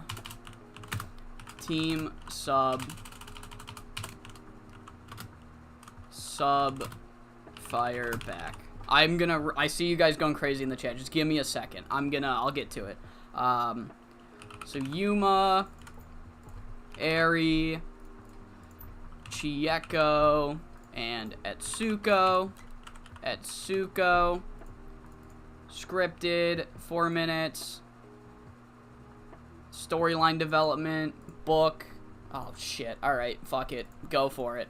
But yeah, so that's going to be another match. Yuma and Eri, they're going to essentially be like, you know, you guys always say that I'm past my prime, And I'm getting here off a name value alone, yet I'm up 2-0 over the supposed greatest team in the division. So, you know, who's the real relics getting this shit off a name value? And Team Sub are like, these wins don't mean shit. In a 2 versus 2 situation, you'd never hold a candle to us. That's why you guys didn't face us in the Dynamo Tag Grand Prix, because we'd mop the floor with you. And Kid and Tornado are like, we have no problems facing you 2-on-2, but why don't we do it at a bigger stage? And that's essentially the pay-per-view match set up. Press conference, Higa, we'll do Bop. Bop, will address the Yu versus Sae issue next show. They're hyping that up. Fuyuko Higa, Jemi Onishi, they're like, we know we're supposed to be focused on the tag match, but this shit we need to figure this shit out. Foreshadowing, backstage interview pre-taped. Cool. Alright. It was rubbing salt in the wound that the new company was a damn Indian one. Jesus. If only I could offer my free services to Adam to write the next stage of the C-verse. Yeah. Dude, I'm kind of... I don't know if you guys remember, but I remember in TEW 2013, there was, like, a free update where they gave us, like, for no reason, a 2014 C-verse mod. Just, like, they did that. So I'm kind of holding out hope that they're going to do that for this game, and they'll give us, like, a 2024 update. Because I remember a lot of people being pretty upset that the new C-verse was only 2 years ahead. And I feel like it'd be a... If they can't, they can't. But I feel like it'd be a cool gesture, because they've done it before. You know what I mean? They've done something like that before. There was some salt when AAA went down. There was some more salt when Olay went down. There would be an ocean. There would be a salt ocean if TCW went down. Kid and Tornado and What Up Chandler? What up Chandler? The Grey Dog software forums have the equivalent of a riot. They've had some of those before. We've seen some pretty interesting moments on the forums. Oh. For good or for worse, if you know what I mean. Let's run Bulk and Blue.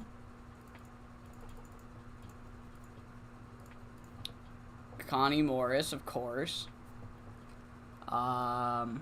It's bad enough that the Tuesday Night War will almost definitely be over in TW10. Yeah, it's a bit of a shame. I feel like it's time. Total Wrestling will probably either get canceled or move to Mondays. TCW's dead. SWF no longer has a TV deal, and the second biggest promotion is fucking 21CW. I would die. I would croak. I would simply croak. Yeah.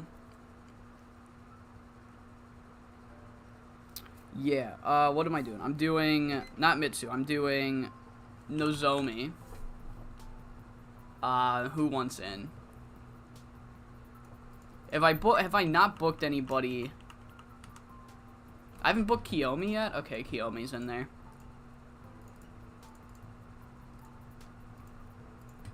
Cool. I need to steal the show. Dude, no, let's not speak these things into existence. Let's run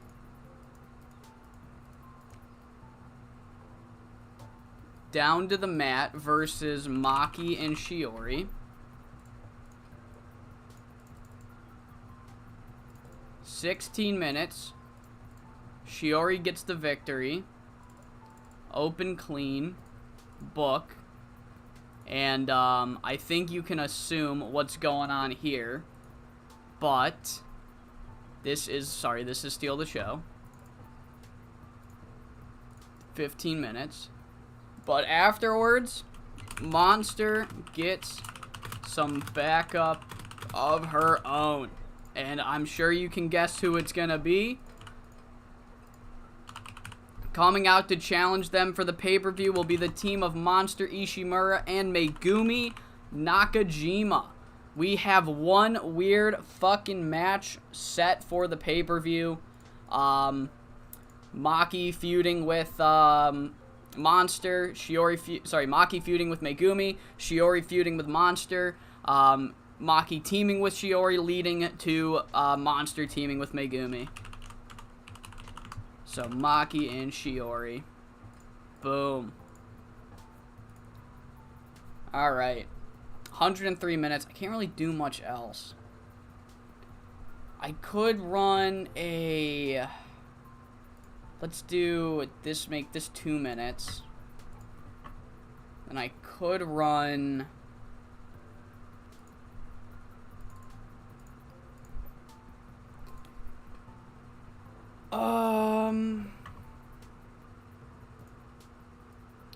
Romy and Sae versus Yu and Sayuri.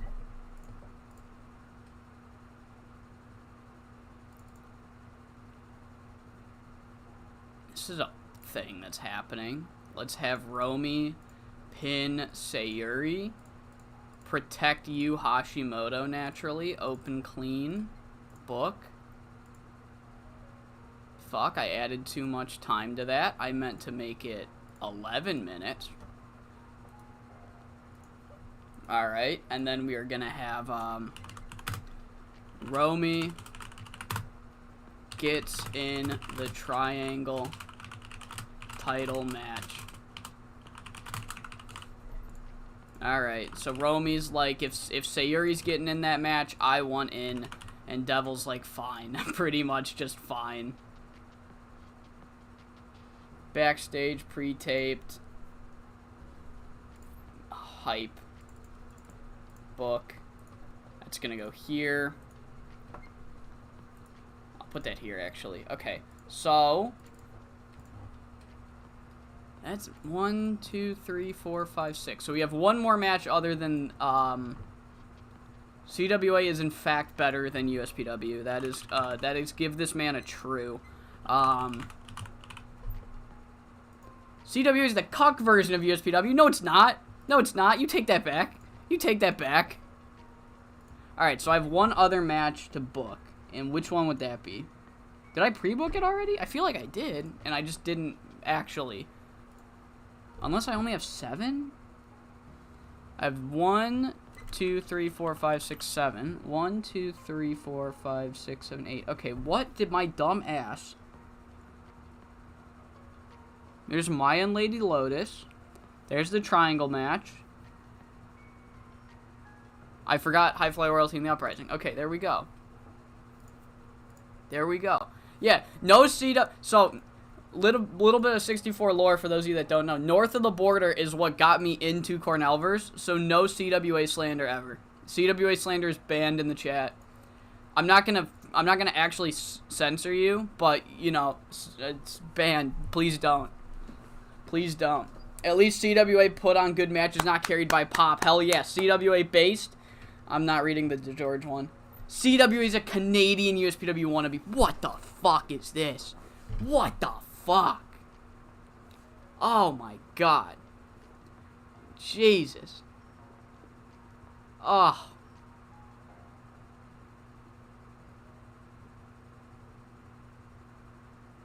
Fuck.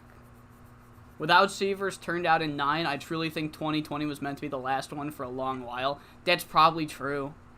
I think a lot, none of us can read Adam's mind or know what he's going to do, but I think a lot of us in the community thought TEW 2020 was going to be the last one.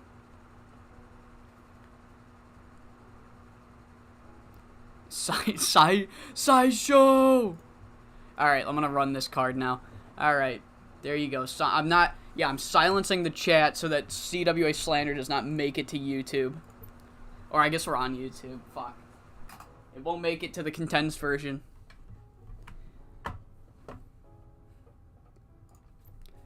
And we are here for the halfway point of the episode. Final attack, day number 4. Middle point of the episode. We've done 3 shows. We've got 3 more to go. Main eventing the middle point. We've got, I forgot I was arguing with my chat about CWA, and I forgot what the main event is. Right, the main event is the team up of Birds of Prey and Team Sub versus Icon Idols, Kitten Tornado, and not High Fly Royalty, sorry. Kitten Tornado and the Tag Champs Wrestling Passion. That is the main event. But we also are going to have a fun singles match between Selena and Machiko later in the show. But kicking things off, of course, are our two Young Lion matches. Aikira and Ayando versus Bulk and Blue gets a 42, and a 39 for Kiyomi versus Nozomi. However, we kick off this tour show with the 4 members of Apex, with the two inner feuds that we have for Apex, as the team of Romi Yamato and Sae Akutagawa defeat the team of Yu Hashimoto and Sayuri Honda in 11 minutes and 49 seconds when Romi Yamato pins Sayuri Honda with the Yamato. This is not a long match, but this is a very fun match that we are doing. Good stuff from everyone involved. I did protect Yu, so that's why the segment didn't do that great. Our Steal the Show sees the first team up of this cross stable thing between Maki Yoshifumi and Shiori Japensha. The match goes 15 minutes and 5 seconds, and it ends when Shiori Japensha locks Hoshiko Tagawa in the Japensha leg lock. 72 rated match. Hoshiko Tagawa had the best performance. Hoshiko Tagawa had the best performance. Oh my god. Well, let me not push her. But after this, essentially, Maki Yoshifumi and Shiori Japensha are teaming up cross-stable. So Monster Ishimura is teaming up cross-stable, and I'm sure you can guess where this is going. Yes, Monster Ishimura comes out alongside Megumi Nakajima. Monster was feuding with Shiori, but she got Maki Yoshifumi's help, so Monster does the exact same thing, gets Maki Yoshifumi's rival to help her out, and, yeah, we're gonna get one hell of a tag match at the pay-per-view. A member of Green Lockdown teaming with a member of Best Ever to take on a member of Apex and a member of Icon Idols. The stable wars are really fucking weird right now in 5SSW, but I think we're all here for it. So yes, a 57 rated angle there. We get a 30-minute time limit draw between Selena's Valette and Machiko Matsuda. These two women and the teams that they represent have been at each other's throats since the Dynamo Tag Grand Prix. There were a lot of draws. There were a lot of time limit draws between these teams. And here is another draw, as neither woman gets a single pinfall in during this match. They are here and they are just fighting. And when the time limit expires, yes, they are both bruised and battered, but they both happen to be on their feet when the time limit expires. They hear the bell, they look around, they look at each other, and then they continue to brawl. They exchange blows to the point where their tag partners have to come into the ring and separate the two, and the two teams agree that there's only one way to settle this score, and it is a full-on tag match at the pay-per-view. They will get a 60-minute time limit. They're going to ask Devil for a 60-minute time limit just in case at the pay-per-view. I don't even know if it'll go 30, so maybe we don't advertise that part. I haven't timed out the pay-per-view, but they've decided that there's only one way to truly settle this, and that's at a tag match with an unspecified amount of time for the pay-per-view. So yes, High Fly Royalty versus The Uprising will happen at Final Attack. And it is time for our main event. Birds of Prey and Team Sub take on the Icon Idols, Yuma, Eri, Hart, and Paige. Match goes 20 minutes and 18 seconds when Kitten Tornado defeat Team Sub's team once again. This also means the team of Wrestling Passion go over Birds of Prey. They're challengers for the pay-per-view. Match gets a 73. Higa got a fucking 81. And Kitten Tornado call out Green Lockdown. Green Lockdown. Yuma, essentially, she grabs the mic and she says, Etsuko Chieko, all I've ever had to hear from you and other members of Green Lockdown and other members of this roster is that I'm past my hump. I'm past my prime. I'm only getting opportunities because of my name value and who I used to be. However, the past 2 times we've been in the ring against each other, I've won. If I'm only getting here because of my name value, how come I keep winning? And Atsuko and Chieko say that these wins, they didn't mean shit. They've ran this tag division. If this was a 2 versus 2, the team that's been the backbone of this tag division would go over 100 times out of 100. And then Eri fires back then with saying, then why don't we have a tag match? Final attack, we're not doing anything. We know you're not doing anything. Why not give us a 2v2 and shut us up? And Chieko Kita agrees. Team Sub and Kitten Tornado are going at it at the pay-per-view. That is how we end the tour show. We do have some highlights from the interviews afterwards. First things first, Devil Karubi announces that she has been loving everything going down between High Fly Royalty and the Uprising. She thinks that these two teams are a true backbone. Team Sub say they're the backbone, but truthfully, they were the figureheads of the tag division. When she thinks of a backbone, she thinks of the thing that's holding it together in silence. And two of those teams, the two biggest backbones of the tag division, were none other than High Fly Royalty and the Uprising. So she wants to reward these two, give them a chance to be the figurehead of the tag division, and she is officially making the High Fly Royalty versus the Uprising tag team match at the pay-per-view a #1 contenders match. Winning team will go on to face whoever the tag team champions are at Reign Supreme. And after she makes this announcement, Romi Yamato comes in and she says, Devil, I'm not being silenced anymore. Sayuri Honda is getting faux wins over champions and getting falsehoods of title shots, yet I've come in here and I have beaten my own former tag team partner and former protege. You would know of all people about former proteges. If I can beat the quote-unquote #1 contender for the Triangle Championship, how come I'm not getting a Triangle Championship match? And Devil says, Romy, you are so fucking lucky that that belt needs 3 people to win.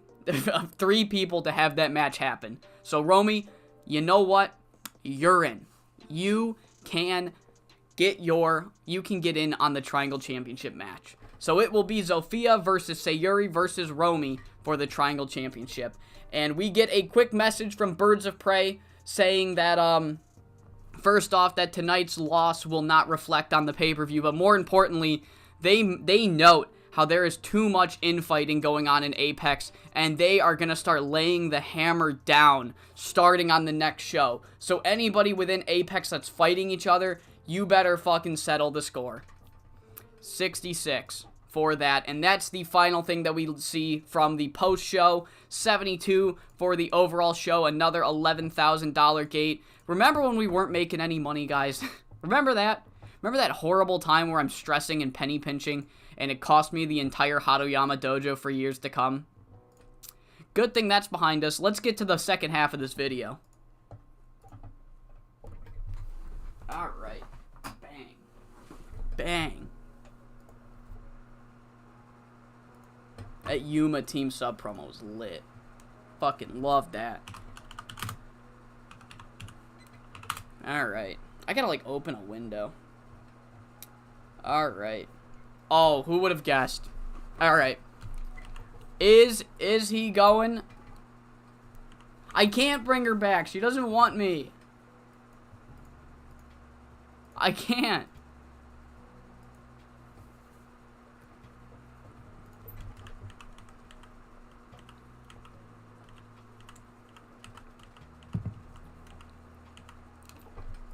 I mean, we knew it was happening. Alright. Alright, EMLL is so interesting to study, it secured my interest in the Seavers. I don't know why I don't like EMLL. I just don't. I can't explain it.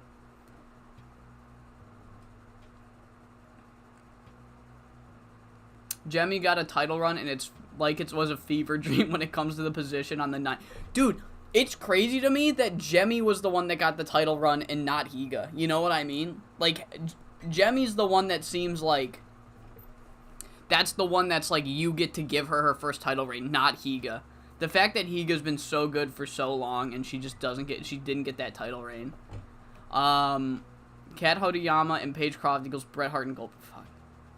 Why do you Dude, the engine fucking hates TCW, dude. They hate him.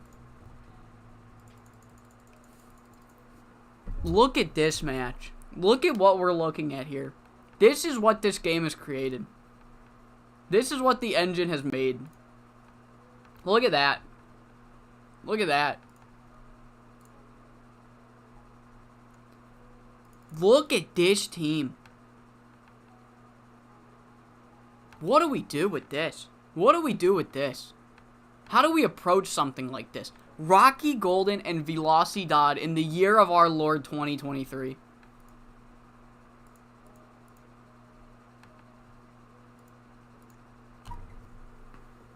Look at this. What the fuck am I looking at? Imagine this is canon. Imagine the GDS forums if this was canon. What are we doing?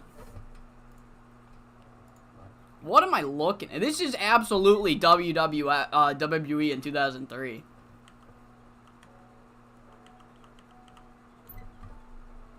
What, like, I'm not, like, yeah, I agree. What a main event. But, like, what, you know what I mean? Like, in a good way. In a good way.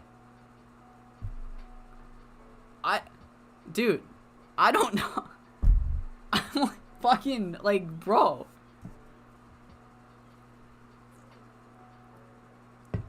The 5SSW Timeline Seavers. The USPW roster is so strong. You could probably do a three brand split and you will be fine, you know? Like, you might have to sign some people, but, like, in terms of star power, you will be more than fine. Oh, Chill is no longer down with the sickness. Dude, we're just living in USPW's world. All I can say is I'm glad they haven't... Because they're Titanic. Here's the thing. They're Titanic and they have a women's division. If they really want to, at any time, they can just come and try and poach my talent. Because that's how it works. They can just try and poach my talent. No wonder SWF has Bear in the damn main event. No, there's still no reason. There's still absolute... Look at this roster. Like, it's... Oh, my God. This is their whole roster. Okay, don't get me wrong. It's still weaker. However, why is it Bear Bukowski? Why is it not, like, Dominic D'Souza? Why is it not High Flying Hawaiian? Hollywood Brett Starr? What are we doing? I don't know what I'm looking at, man. I'm just lost. I don't know, man. What in the Dave is right? I don't know. They're budget cutting, I think. I think they're budget cutting.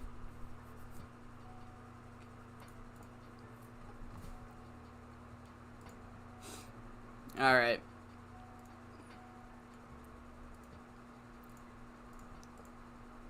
It's so small. It's such a small roster. Gutted. Absolutely gutted.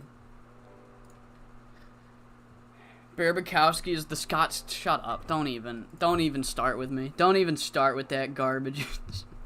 I don't care how accurate it is. Don't even start with that. Alright. So here we go. Let's do a... You know what we'll do? We'll kick things off with the... Ayano Young Lion man. I'll save it. But we're gonna have something weird. We're gonna do Aikira and Nozomi versus Birds of Prey. Yes, Birds of Prey in a Young Lion match. I am aware of what I'm doing. There's a story I need to tell. The worst part is that all these in USPW... Dude, that's great. It's crazy. It's crazy. They're at most going 15. They're at most going 15 minutes. We pray to Philly V. We do. If Phil had a budget. Higa makes a statement on Apex.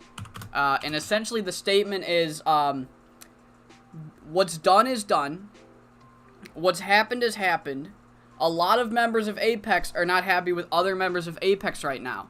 And it's leading to members of Apex fighting each other for championships. We believe the best way to settle feuds is to fight it off, is to like get, blow off steam and fight shit off. However, it's getting out of hand. So after Final Attack, if there continues to be problems, there will be grave consequences and punishment for people that continue to have problems. So blow off your steam at the pay-per-view while you can. The four of you, you know who we're talking to, because there will be changes made if this continues. That's essentially just, they lay down the law. They are laying down the law. 6 minutes. Jemi Onishi has a fucking angle idea that I've been forgetting. So there's that. Foreshadowing. Boom. Alright.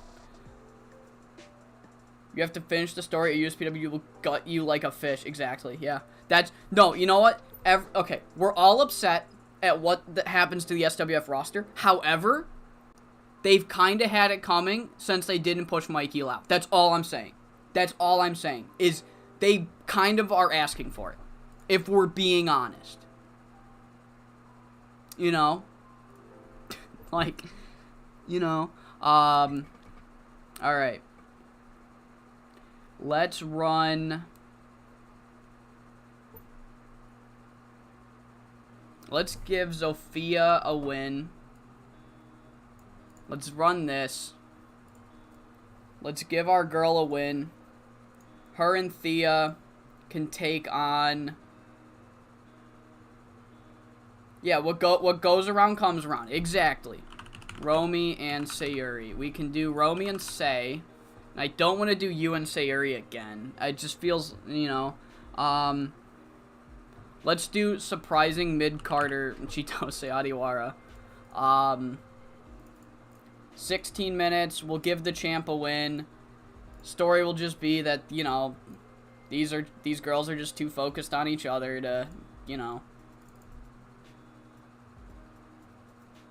Dude, her sleep magic gives us great ratings. Reality. I'm gonna call you Reality from now on. Meanwhile, TCW is just keeling over. They're just like accepting it. They're just like, fucking man, all right.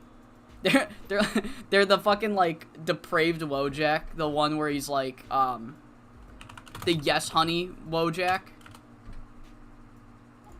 They're like, fucking, can we please, this one. They're like, can we please just keep Jeremy Courtney? And USPW's like, no, you cannot. We would like, Jeremy Courtney and $50,000. Yes, honey. That's them. Alright. Cool. So that's gonna open. Then we're gonna run... We can run a... We can't run Bop and Wrestling Passion. We could run...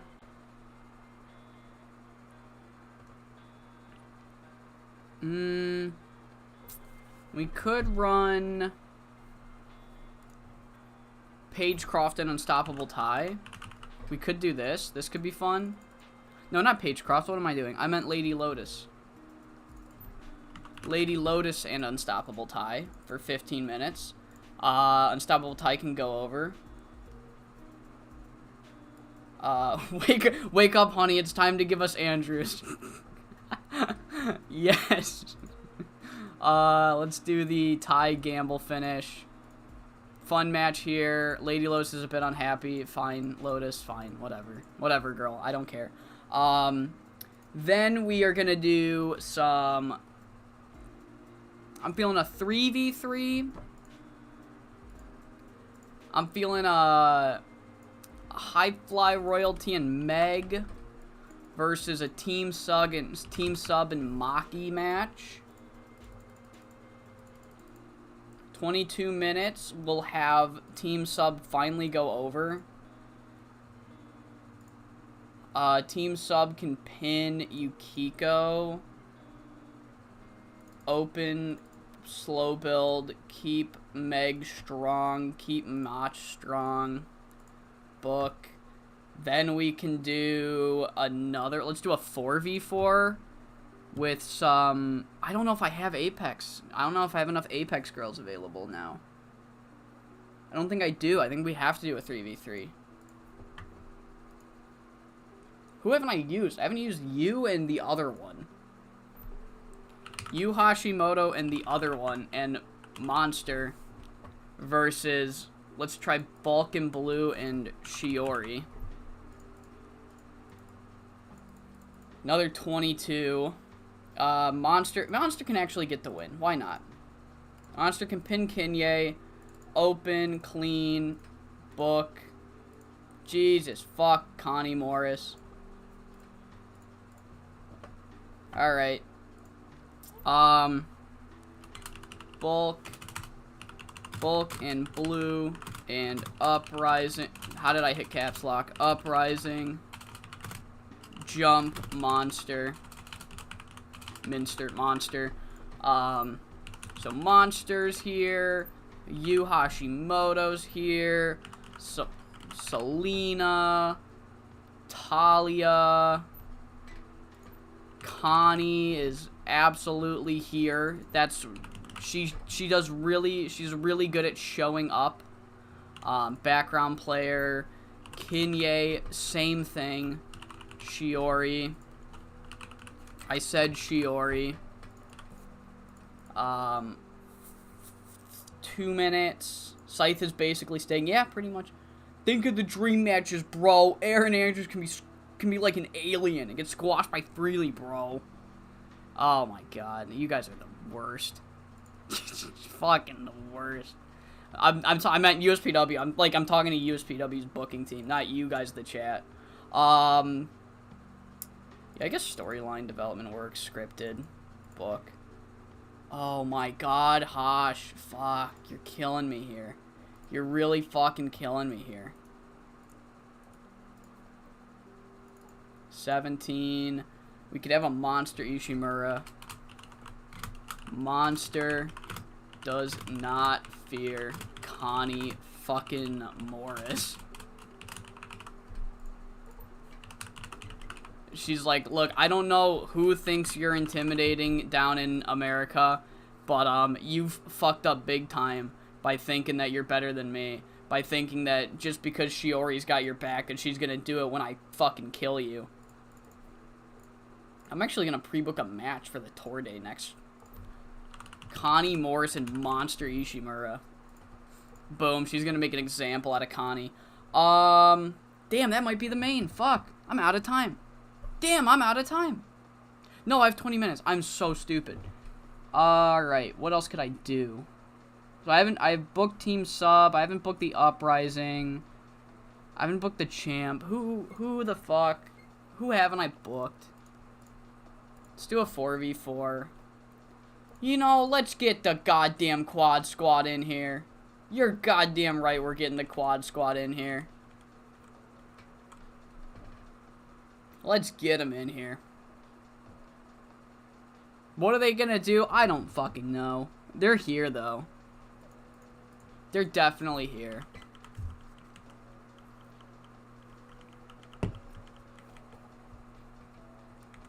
They showed up. Zen is based, dude. Zen is based. Oh, no, I can't because I need the other Young Lion match, don't I? Fuck. Alright. Fuck you, then. Alright. Let's get a Miko in here. You know what? Let's call it. We'll pull out all the stops for the next show. We'll pull out all the stops for the next show. Alright, so that's foreshadowing. I've got foreshadowing. I've got storyline. And I've got hype. Alright. Fine with me. Sophia's being slightly overused. You can fuck yourself.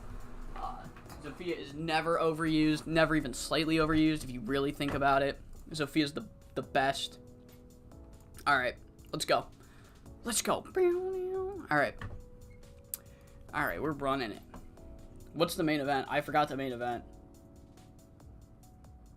I forgot the main event. Oh no. That's right. Green lockdown and okay. Cool. Okay, we're on the final 2 tour shows before the pay-per-view. Final Attack Tour Day number 5. I almost said Dorte. Main eventing tonight, we've got Green Lockdown versus Icon Idols Megumi. High Fly Royalty versus Team Sub and Maki. Hyping that weird cross-stable tag match. We're also going to have Bulk and Blue and Shiori taking on the team of Kaori, Monster, and Yu Hashimoto. And, of course, Fuyuko and Jemi have promised to lay down the law, essentially, here on the tour show. So we'll get a word from Birds of Prey. But kicking things off, of course, our Young Lion matches. First things first, we got a Miko Miyoshi defeating Ayano Kataoka in 7 minutes and 34 seconds. This got a 57. And then the Birds of Prey, of all teams, yes, the Birds of Prey is in a Young Lion match, teaching these girls how to work. 67 for this match, and then it's time for the safe bet failed. Damn, fuck you, Jemmy. And it's time for them to lay down the law, and they essentially say, look, the morale within our group is at an all-time low. There are a lot of people in Apex that have an issue with another person inside of Apex, and it's leading to a bunch of members of Apex challenging other members of Apex for championships. Now, on the one hand, this is a lot of infighting in our group, but on the other hand, it's helping us get more belts. So here's the thing. We and Jemmy, we feel the best way to settle differences is by settling them in the ring. That's how we settled our differences. And there's no difference with that and the girls in our group. And since there's already matches planned for Final Attack, here's what's going to happen.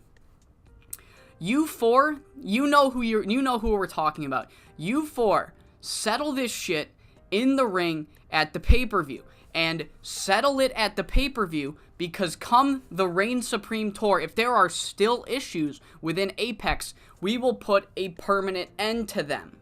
There will be massive changes made if people within the group continue to create problems with other people within the group. I hope we're being as very clear as we can possibly be. So settle this shit at Final Attack, or settle it forever. 68 rated segment. Higa and Jemmy are laying down the law within their group. Our first non-Young Lion match sees my favorite shtick to do with the Triangle Championship, the classic 2v2v2. We see Romy and Sae versus Chitose and Sayuri versus the Rose Queens, and it is in fact the Rose Queens who come out on top tonight as Thea Davis pins somebody. I think she pinned Chitose. Zofia Yankovic pinned Chitose to get the victory here. Match got a 69. Rose Queens go over. Thea Davis is really good. Next segment. After that, we have a singles match between Unstoppable Tai and Lady Lotus. The Termination are taking on Lady Lotus and Maya at the pay-per-view. So, first warm-up match we are going to see is Unstoppable Tai versus Lady Lotus. Tai goes over in this one after 14:57 by pinfall with the Tai Bomber, and she went over because she had a creative finish that I wanted to try. Yeah, I have another, you know what, I have another finish. It's just a big gamble. Fuck it, it's going here. We're gonna try it. Why not? Honest to God, why not? Up next, we have Apex versus Best Ever. I was a failure. Oh well. We have Apex versus Best Ever, the first of 2 hype matches for the interstable tag team match. Yu, Kaori, and Monster versus Kani, Kinye, and Shiori. It goes 17 minutes and 14 seconds, and Monster Ishimura is able to hit the running butt avalanche on Kinye Mushishibo and get the victory over Best Ever. Yu Hashimoto is head and shoulders above everyone else, and this segment gets a 63. However, Shiori starts waving her arm in from the back, and out come the Uprising, and yeah, they start jumping Monster and Yu and laying them out, and Connie Morris especially hits her finish on Monster Ishimura and taunts right over her, sending a message that, yeah, you might be a monster, but I'm the American machine, or whatever. Maybe that's trademarked, you can't use that, but you get the idea. 2 big brutes are, you know, they have a little showcase here, and Shiori Japensha does what she does best and gets the last laugh here tonight. And it's time for the main event. It's a 68, not a great main event. No one had a 70, but it was a star-studded main event as Megumi and Maki take on each other once again. Megumi went over last time, but Maki's team goes over this time. The match ends in 18 minutes and 50 seconds when Etsuka Ariyoshi locks in the Ariyoshi lockdown on Yukiko Matsumara. This match gets a 68. Both Megumi and Maki had 69s, and that's actually how we end the show. I kept this one a little shorter, mainly because, I want to save some other hype matches for the next show, and also I wanted to mitigate injuries. As you know, I've been rattled ever since the beginning of this save. But we do have one angle from the post-show here. Monster Ishimura makes note of what Connie Morris did, and she says that, I don't know who the fuck you think you are, but you aren't going to make an example out of me. I'm feuding with your faction leader because she used me to teach a lesson to her fucking school child of a stablemate, Amiko Miyoshi. Imagine what the fuck I'm gonna do to you next show, Connie Morris. You are nothing to me. You are nothing but gunk underneath my shoe. You are gum underneath my thumb. You are a dead woman, essentially. You are done for. 48, and I have pre-booked, we will see Monster Ishimura versus Connie Morris on the next tour show. Overall, this rating, it gets a 71, another $11,000 gate, and let's get into the final tour show before Final Attack 2023. Alright. I think I said those backwards. I meant to say gunk under my thumb and gum under my shoe, but oh well.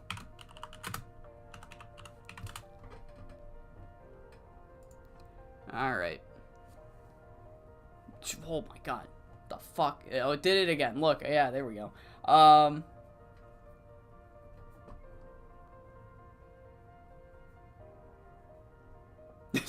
This was a 5 SSW stream, right? No, Texas Pete, no! You mean to tell me USPW signed Texas Pete and then realized what a fucking horrible mistake they made?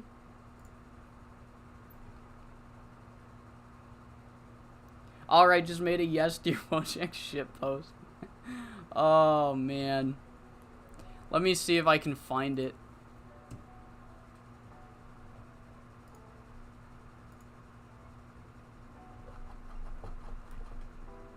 Let me see if I can find it.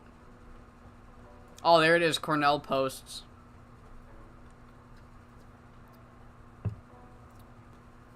I'm just... Dude, these are fucking great. Oh my god. Hold up. Here's the link to the whole forum page. Dude, I love this thread. I love this thread.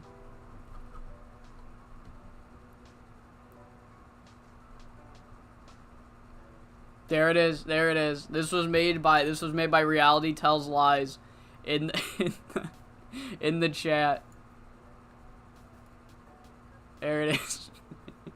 Your stars contract's coming up. Let me sign them for you. Yes, honey. Oh man. I fucking love this thread. This is my favorite fucking thread.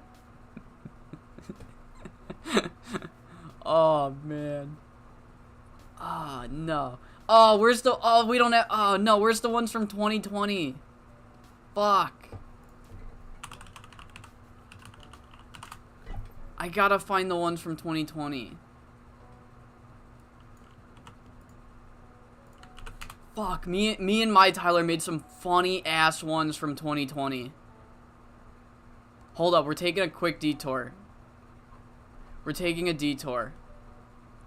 Sorry, we're taking a detour.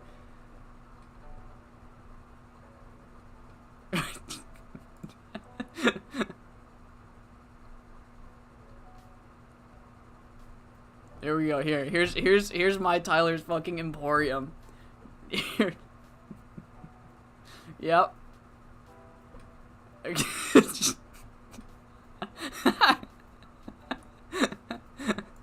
Dude, I fucking love this thread. I fucking love this thread.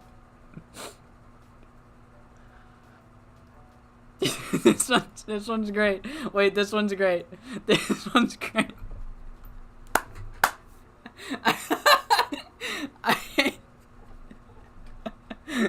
Dude, Tyler's got some of the best shit. He's got some of the best shit.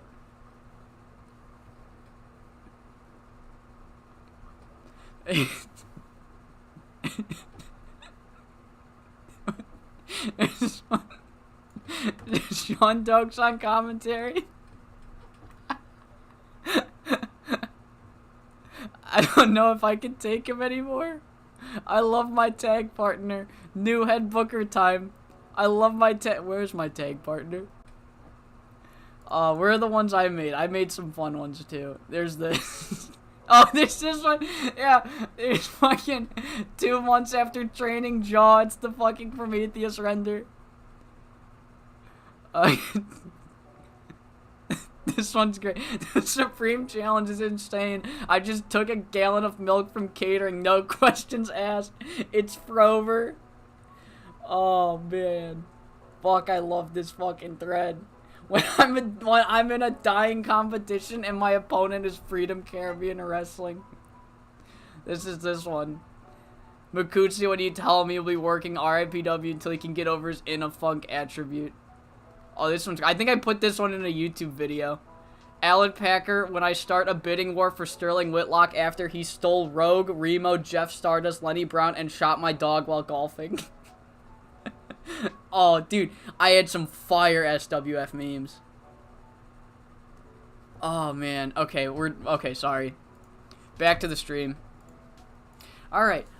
This was a 5SSW stream, right? Oh, man. I love Cornell posts. Texas Pete's talking to Eisens about a potential world title. Oh, no. No. No. No. No. Oh my god. You know what that means? That means they would have to promote Texas Pete versus Bear Bukowski. Let that sink in. Let that sink in.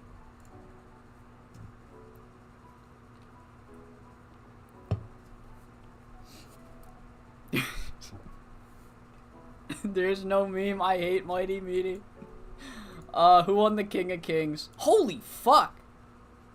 Guys, I don't think TCW's dying. I want to be honest. I think TCW's fine.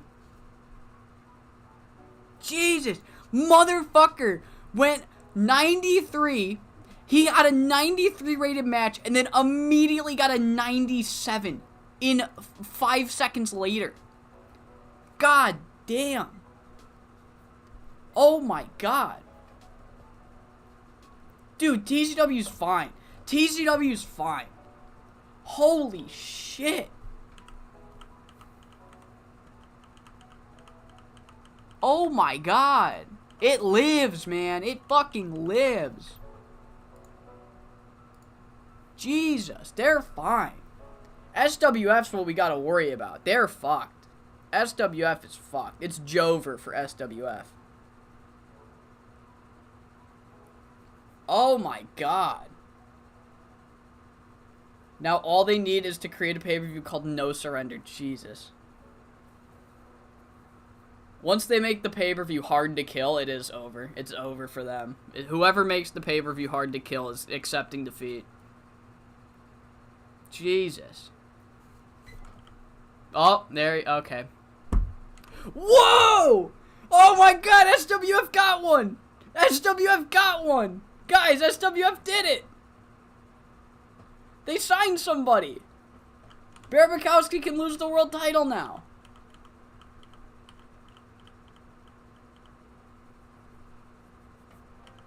Well, they can't push Killer Shark, because I think SWF also took... So, SWF's legacy in this save so far has consisted of getting Killer Shark and T-Bone Bright.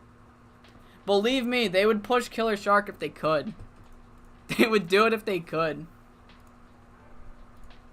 Dude, the SWF rebuild in this timeline is for real. Look at them go. Yeah, SWF's in dire need of help. Just help in general. Generic venue, yeah. Locker room incidents. Okay. Ayano. I'm just gonna delete it. I can't use it. Oh my god. Okay. Oh, Jesus, you fucking old women. Alright. I get Rocky Golden, Remo, and your wife, and you get T-Bone. Trade offer. 3-team trade. 3-team trade. USPW receives Rocky Golden, Rick Law, Rich Money, Aaron Andrews. SWF receives Killer Shark, T-Bone. TCW gets to watch Alan Packer fuck its wife. That's the 3-team trade.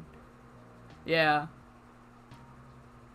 T-Bone looked cool in the 2020 and Ed James re-render at least. I don't know. I don't think I have the Ed James re-render. Brent Hill might be forced to push Mighty Mo because of SWF. Yeah. Yeah. Alright, main event though. Main event tonight. What do we do?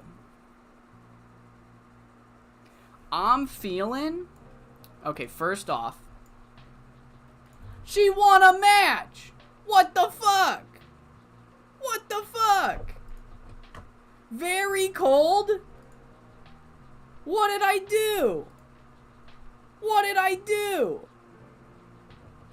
How is she very cold? She won a match! I hate this game. What the fuck, man? Whatever, man. What did I do?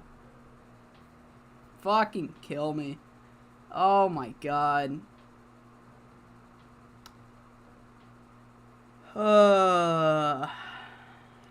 Alright. Depression hits again.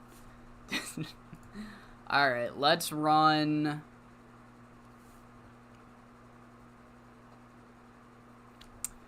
Let's main event with Miwako and Maya versus Etsuko and Thea. Yeah, I don't fucking know. I don't know what's wrong.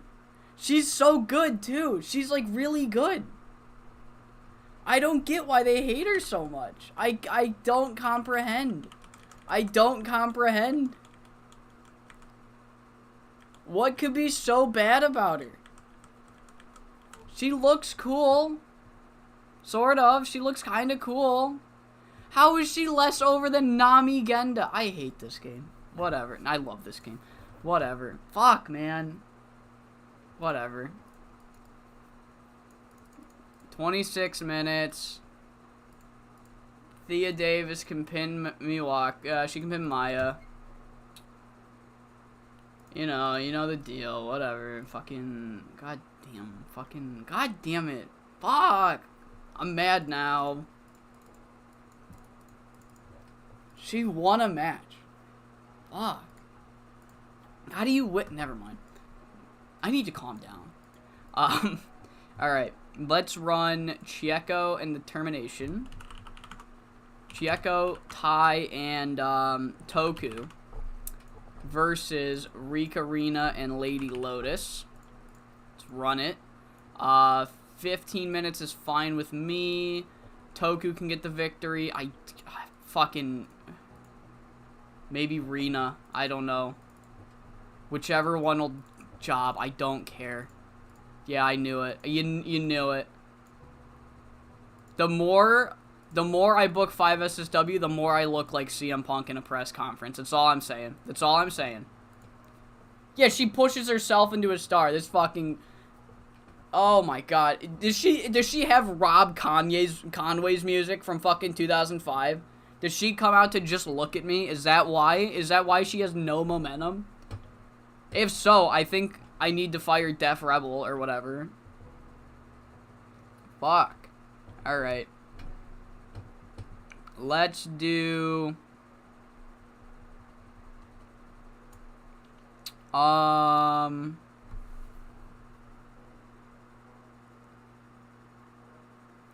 What do we want to do?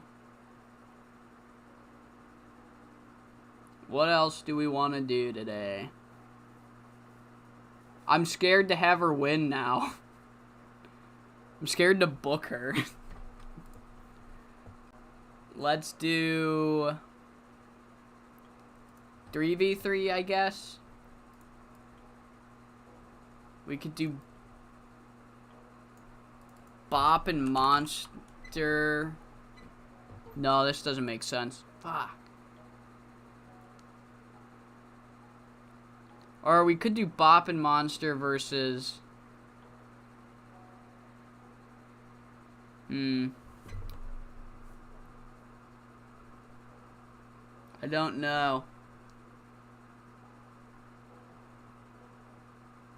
Oh, we could do a 4v4? What if we did,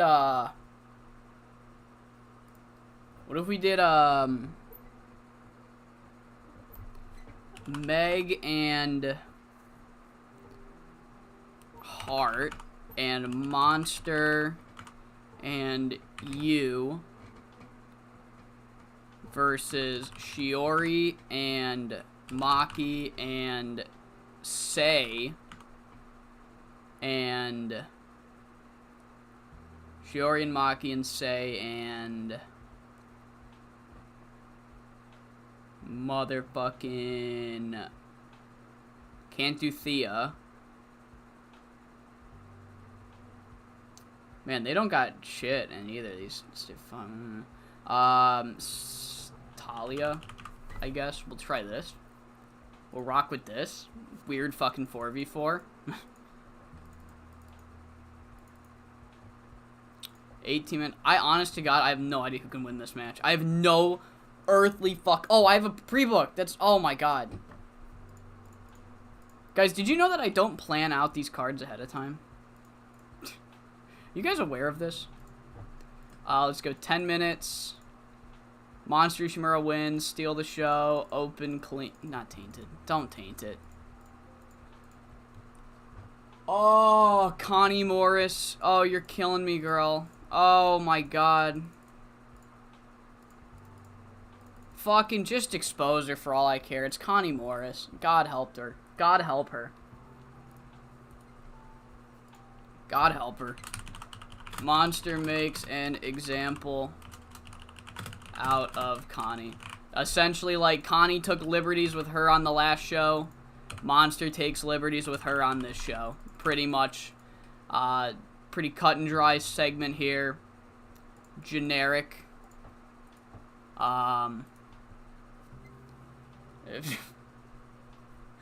Yeah, dude, I've ripped up 3 different papers by now. I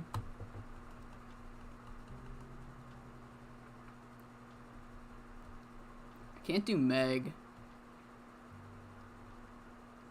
Oh, I could do a 2v2. I could do a 2v2. No, I can't because Monster Ishimura's booked. Shit. Unless I did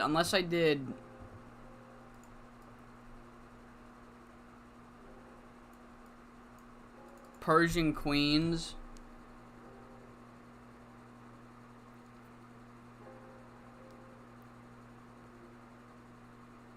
Ah, man.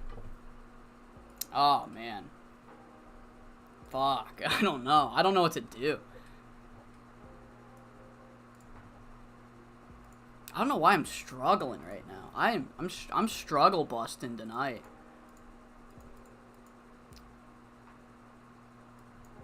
I'm not even gonna put her on the show.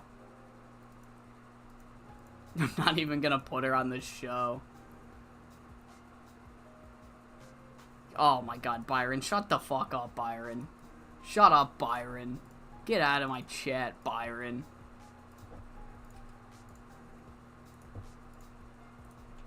That fucking detour into Cornell Post really rattled me to my core for some reason. Alright,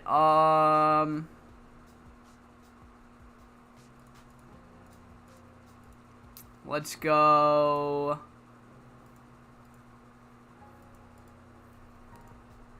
Down to the mat. Are we feeling down to the mat? I'm feeling down to the mat. Hoshiko.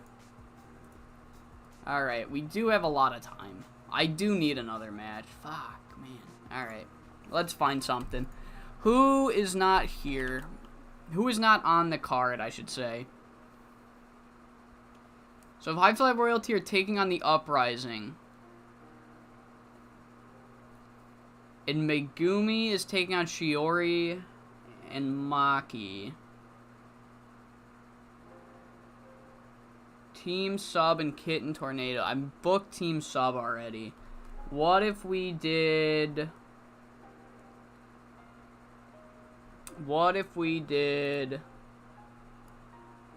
Yeah, Mighty Meaty fucking, it's taken me out. They've fogged my brain. They ignited fog of war on my brain. Okay, I think I got an idea. We'll do Mach and Meg versus Shiori and Selena. Pretty standard, I think. Let's have Shiori go over. Why not?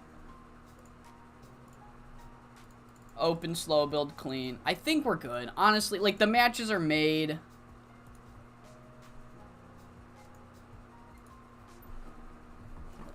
The matches are made. I don't want injuries to happen. I booked the world champ. I think we're good. I think we're just chill to run it. Unless I got a Romy finish, I don't want to use that. Yeah, we're gonna delete you. We just did an angle with you leg dropping Karen and her 10 bell salute. Oh my god. Fucking. How do you think Byron handled the retirement of Karen? How do you think he handled that? Alright, yeah, we're chilling. We're going. We're chilling and we're going. Alright. Alright, final tour day before Final Attack. We've got all of our matches pre-booked. Main eventing our go-home show for Final Attack is a very star-studded 2 versus 2. Thea Davis and Etsuko Ariyoshi are taking on the team of Miwako and Maya. We got some other fun matches going down. But yeah, of course, we know Connie Morris and Monster Ishimura Hoss fight is going to be kicking off the non-Young Lion matches, but let's get into those said Young Lion matches. And first things first, we got Akira and Asami Okubo. Asami did actually pretty well, getting a 61 here, judo choke sleeper for the win, and then down to the mat versus Ayano and Nozomi gets a 55. Hoshiko and Hana are getting better by the day. Any second now, I'm going to be like, now I will push them in the tag division. Here it comes. But yeah, 55. And then, of course, we kick things off with Connie Morris and Monster Ishimura. And, yeah, the story is just that Connie Morris cannot keep up with Monster Ishimura. This was all Monster's match. Goes 10 minutes and 26 seconds, and Monster gets the victory with the running butt avalanche, and then Monster gives Connie a taste of her own medicine. On the last week's show, during the beatdown, Connie kind of took liberties with Monster Ishimura, and Monster takes those liberties right back, just kind of sending the message like, you do not fuck with me like that. You do not take liberties with me. I am Monster Ishimura. I'm not pushover Ishimura. Some shit like that. Up next, we have a 3v3, seeing Chicas Locas, Rikarina, and Lady Lotus taking on Green Lockdown's Chieko Kita, Unstoppable Tai, and Toku Kijimuda. This match goes 15 minutes and 10 seconds. Toku pins Rika with the belly-to-belly suplex. Rika was head and shoulders above everybody else. Crazy. I think I protected her. I think she was bitching at me, so I protected her. Yeah, so that's why she was head and shoulders. Overall match gets a 65. It's, of course, hyping up the, tag match between Termination and Lotus and Maya, as well as giving Chieko Kita a victory ahead of their match with Kitten Tornado. Our semi-main sees Icon Idols Michiko Matsuda and Megumi Nakajima take on Best Ever Shiori Japensha and Selena's Valette. Very good match here, 70 rating. Best Ever get the victory in 1958 when Shiori Japensha submits Megumi Nakajima with the Japensha leg lock. This, of course, hyping the number one contenders tag title match, and then the interstable match between Meg and Monster and Shiori and Maki. And then our main event sees the world champion in action once again against her competitor, and once again, her challenger, Thea Davis, gets the victory over Miwako and Maya, pinning Maya with the flying elbow drop after 25 minutes and 50 seconds. And that is the final scene that we have going into Final Attack. Thea Davis gets another huge victory over the tag champ and her right-hand man. So Thea Davis with a lot of momentum going into her huge world title match at Final Attack. And with that, without further ado, let's get into the pay-per-view. Alright, Final Attack time. 24.7. Okay. How is oh, wait, hold up. How is Tana better when I feed him to the young heels in 9? The world may never know. Dude, yeah, I don't know. I don't know. That guy's I don't get him. I don't like him. I don't like Tana. There he is. There it is. There it is. Alright. Like I said, one of these days, I'm not gonna have time to pre-book, and I'm gonna want to get a stream in, and we're gonna do this goddamn USPW one night only. Fuck, man. It's so funny. I haven't had a save in Seaverse go this far yet.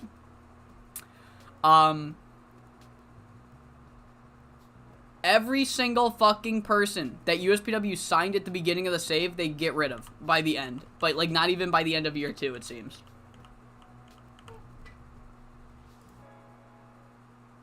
Enigma 2. We got a new Enigma, guys. JCW? What the hell is JCW? Who opened a new fucking promotion?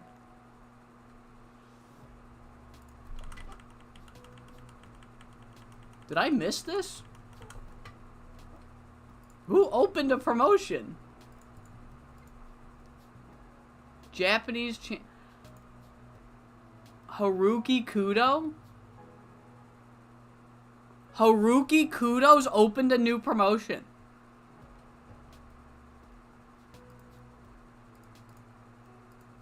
Wow.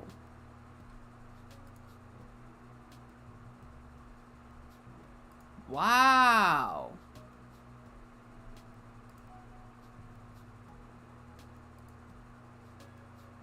The Juggalos rise. Wow, Haruki Kudo. Crazy. Oh, and they got fucking pictures. Oh, I guess they... The television. The television. Look, they made $8 in sponsors. Okay, I guess we'll keep an eye on them. New Japanese company. Thank God it's not a Joshi company. That'd be fucking horrible. Haruki Kudo, you guys can fucking... you guys are going to be able to essentially build the JCW roster through these save points if you want to. Because we're making a save point in, like, one day here. Because I'm pretty sure there's only 30 days in November, right?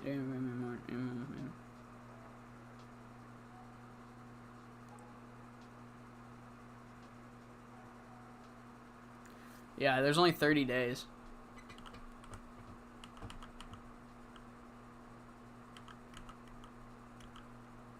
L-Ring hired Zeus Maximum. A lot of momentum. Alright, cool. Oh my god, how are we making so much money? Holy fuck. Did our merchandise upgrade? No, it didn't. Jesus. We're making so much money. Dude, oh my god. Did you guys see that? Look at how little we're paying our talent. Look at how little we're paying our talent merch sales. Who are Chono and Hashimoto? Ooh. Honestly, I don't know. I have no idea. I'm sure they exist, but I could not pick them. Every new company has a TV title secondary despite not being on TV ever. It's kind of annoying.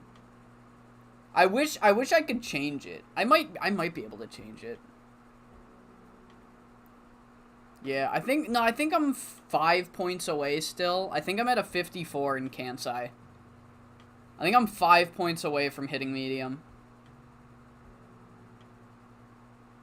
How dare... Yeah, no, well, fuck them, dude. I don't want to pay them more. I'm appalled that we're giving them any merch money, if we're gonna be honest.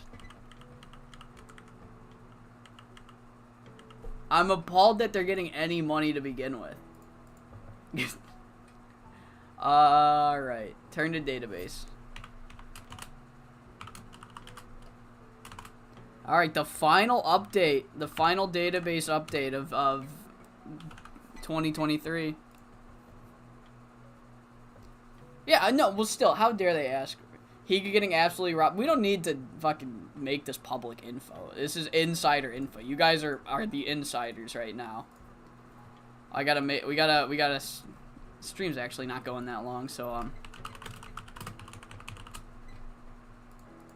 2024 2. I fucking did the wrong date, son of a bitch. It's this one. February, March, April, May, June, July, August, September, October, November, December, and then just have them for the whole year. Alright. Where's the Saw booking team? No, I'm the mark. No. Yeah, you guys are the dirt sheets. I gotta double check. Sorry, I'm gonna open Coastal Zone. I gotta double check that okay. I was worried that I did put them on the wrong date for Coastal Zone, and that would be catastrophic. Alright. These are all good. Alright. We're the Saw booking team. That is correct. You guys are the Saw booking team. I don't know if they actually have a booking team. I don't know if I can see that from here. I can. No, they don't have a booking team. So yeah, you guys are the booking team. Since they don't have one, it's you.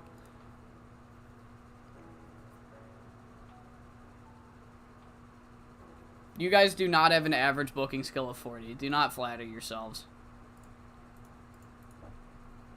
It's not even close to 40. It's not even close to 40. Alright, here we go. I don't have shit. So... Alright, good.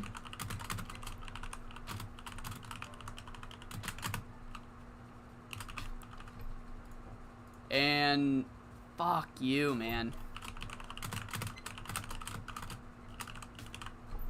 Alright, I gotta pray that somebody that's going over tonight fucking gives me something. I know mine is a big fat 2.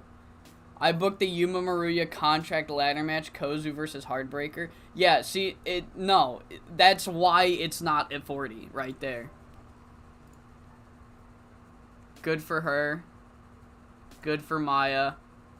Okay, shit, alright, that's unfortunate. We are gonna inspire, though. Boom. Alright. Good stuff. How close are we to medium? 54. We're actually a lot closer than I thought. And we need a 35. I think we're fine. Yeah, we got a 45. Okay. Here we go. Sorry, you guys are going blind. We keep the pay-per-view secret around here. Alright, I will try to keep you in the loop without spoiling anything. So, of course, we're going to be opening with the Triangle title match. This will go 16 minutes. This person will get the victory. This person will take my pinfall. Can they call it? Can Sayuri and Romy and Zofia call it? I hit track progress again. You stupid Mark 64. Romy's got a 75. Zofia. Look at that. Zofia, incredible worker. Fans are just fucking... called Steal the Show. Book segment. Alright. After that, we have the Maya and Lady Lotus versus Termination match. Fuck, it's gonna... how long can I have this go without killing the company? Yeah. We're gonna go for it. Alright. Alright. Yeah, dude, it's most of them. Dude, that one of Shiori's face on Mayu's body fucking fits incredibly. Most of the other ones, not so much. Alright. Versus TM post match. We have an angle afterwards. After this match. So, boom, and this person's in it. 2 minutes. Character development's fine. The number one contenders tag match between High Fly Royalty and the Uprising. I'm gonna just put it at a blanket 20 minutes for now, but it might go longer. I just need to see how much time I have by the end of the show. Then we have the interstable match. Meg Monster versus Maki and Shiori. I'm going to have it go 21. This person's going over.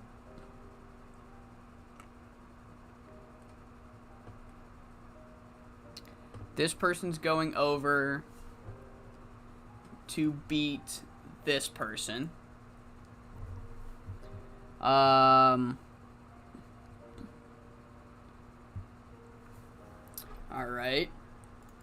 Open. I don't know if Maki can call it. Booking Heartbreaker in general gives you at least a 60 booking seal. That's just false. That's so unbelievably not true. That is so, like, far from the truth. Oh, what a shocker. Sorry, I'm not saying anything. Still, Jesus Christ, dude. So I'm saying, if CM Punk, I'm gonna turn into CM Punk on the, I'm going to do it. And it's gonna be justified.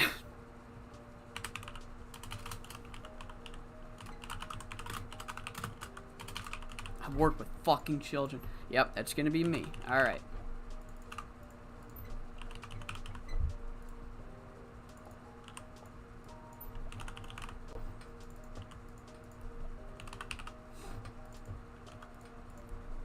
And this person, we got another angle here. 2 minutes again. I'm gonna put it at surprise. They can improvise. Actually, no, they can't. Scripted. I forgot to put the word post. Post match. Heartbreaker's the definition of ironically good. I'm sure that's not what Webster's says. I'm sure that's not what Webster's says. Team Sub versus Kitten Tornadoes going 22 minutes. You can go over. Open, called, slow build, clean. Book segment. Then we got another promo. Dude, these media scrums are going to be fucking... Oh, man, I'm not looking forward to them. I'm not skipping them either. I'm not a bitch, but damn.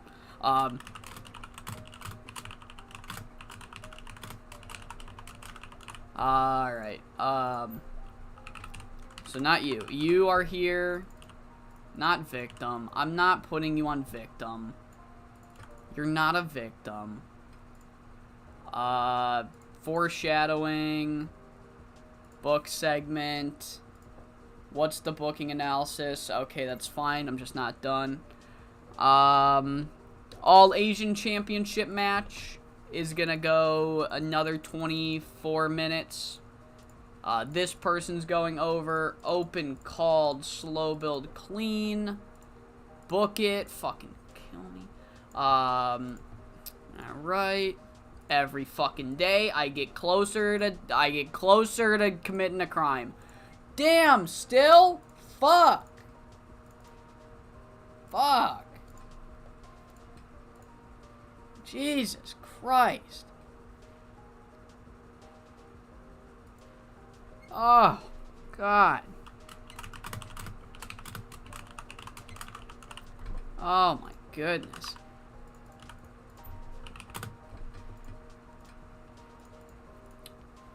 Oh, God. Dealing with prima donnas here, guys. I'm really dealing with prima donnas. I don't think I'm gonna put the tag titles on the fucking main. I'm gonna risk it and put them in the semi-main. This person goes over this person. No matter what the stream will be, you will all find a way to talk about Heartbreaker. No matter what the stream will be.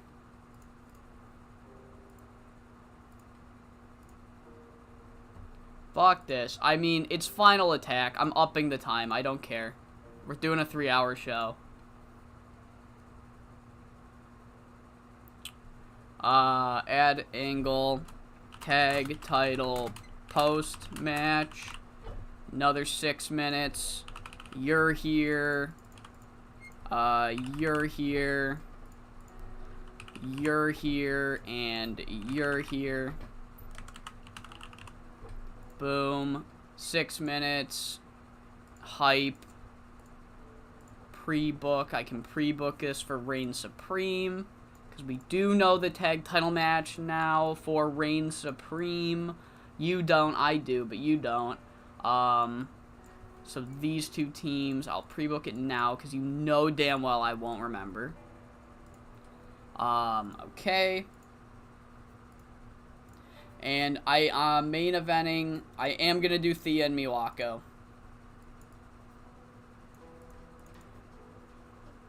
It's going to be the main. I'm risking it. You know what, though? It's fine. I'm risking it, but it's fine. Because I trust them. I trust them.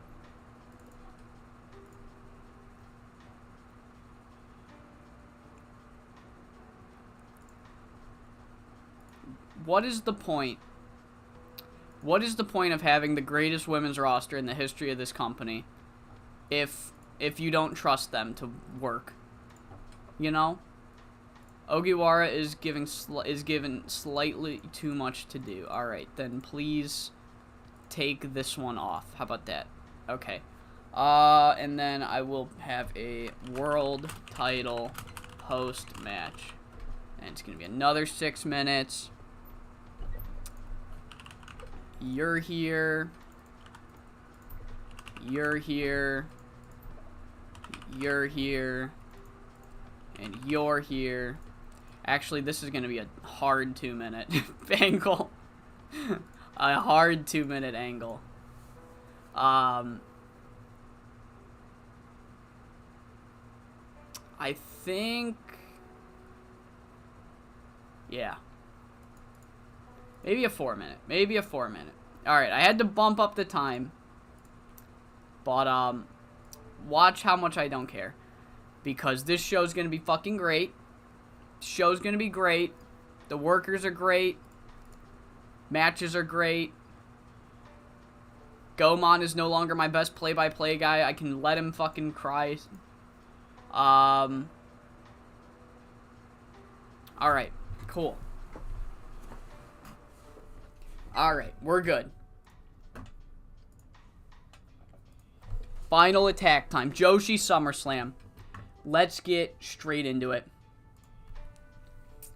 And it is time for 5SSW's SummerSlam in December. Final Attack 2023. The second biggest show of 5-Star Supreme Wrestling's calendar year is here once again. And on tonight's card, we are kicking things off with the Triangle Championship match. Sayuri Honda, Romi Yamato, Zofia Yankovic. Winner walks out with the Triangle Championship.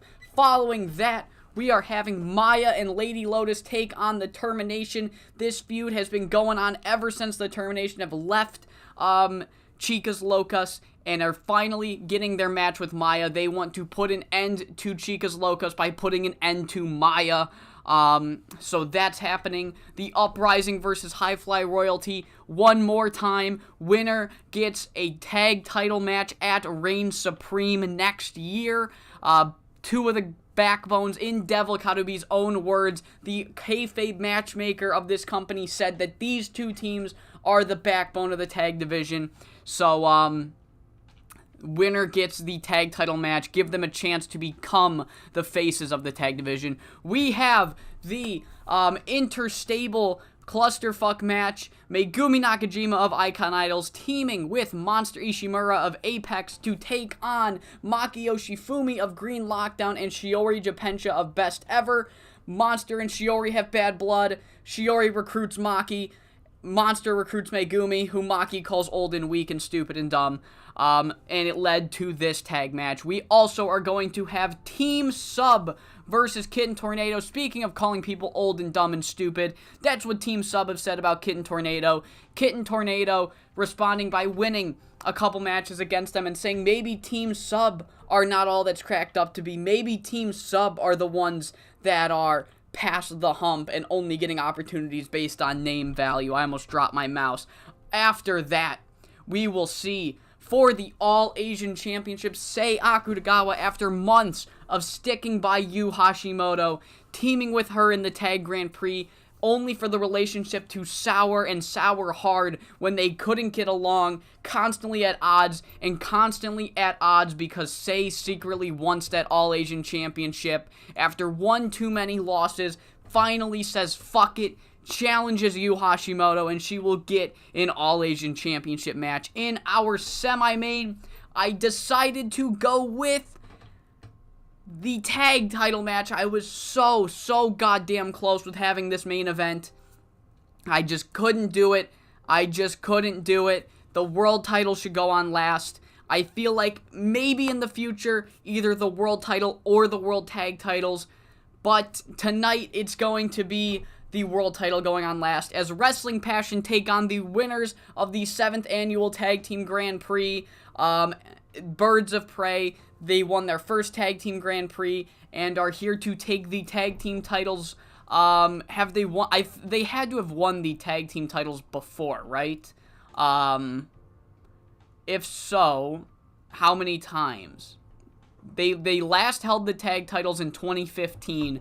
So yeah, so they have won them before. They're not like they haven't held any records, but they're going for the tag titles again, claiming that they have been the secret promoters of the tag division for the past couple months, really running roughshod in the tag division, winning the Tag Grand Prix, and now challenging for the tag titles. And then, of course, in our main event, Thea Davis versus Miwako Katsukawa. Thea Davis had used Miwako's best friend, right-hand man, Maya. She played her like a fiddle, got her to team with her in the Tag Grand Prix, only to get close to Miwako to, get a world title match, get a victory over her, and secure a world title match here at the second biggest show of the year. And now that we know the order of the matches, I say there's no more reason to wait. Let's get in to Final Attack.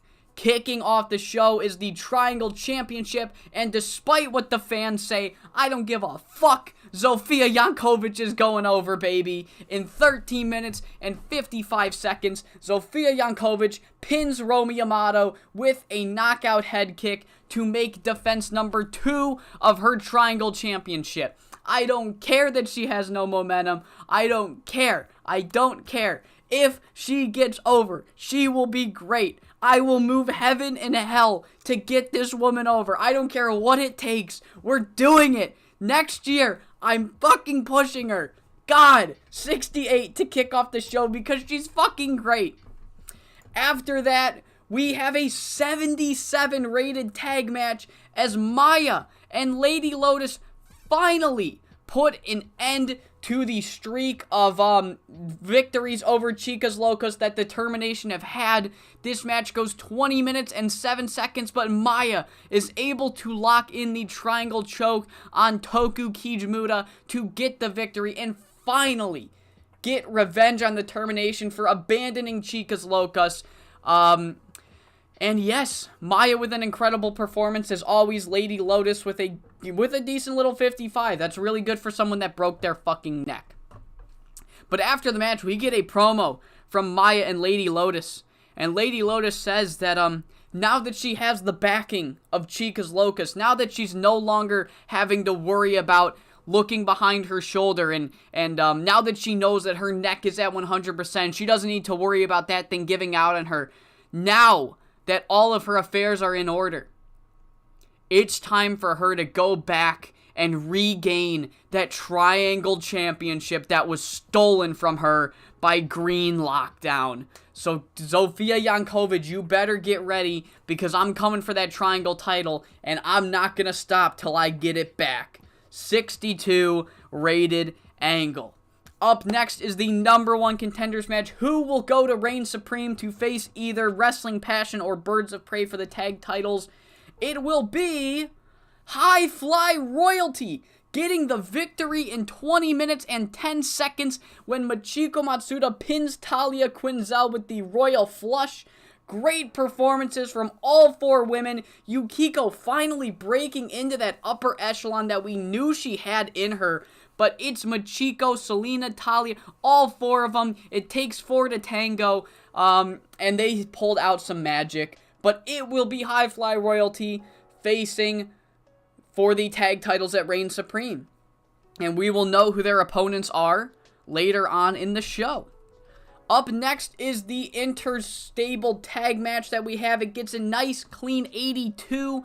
And in the end, it is the team of Megumi and Monster that defeat the team of Maki and Shiori when Monster Ishimura hits the running butt avalanche on Maki Yoshifumi to get the victory. It is Monster that gets the victory for the team. Not Megumi, not Shiori, not Maki. Monster was quote-unquote tried to be made an example out of by Shiori and Best Ever, and she has just fucking proved that you do not mess with her. Beating Maki and Shiori here herself.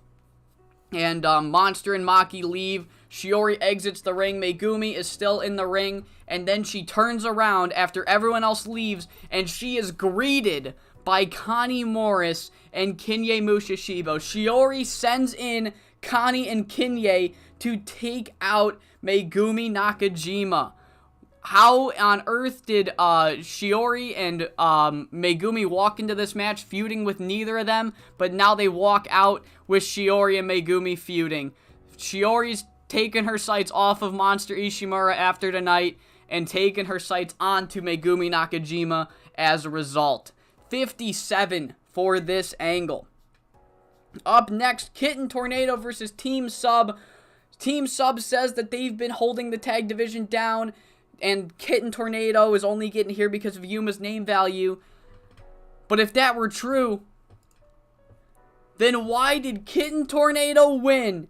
After 21 minutes and 56 seconds, the Icon Idol herself hits the split-legged moonsault on Chieko Kita to get the victory for Kitten Tornado.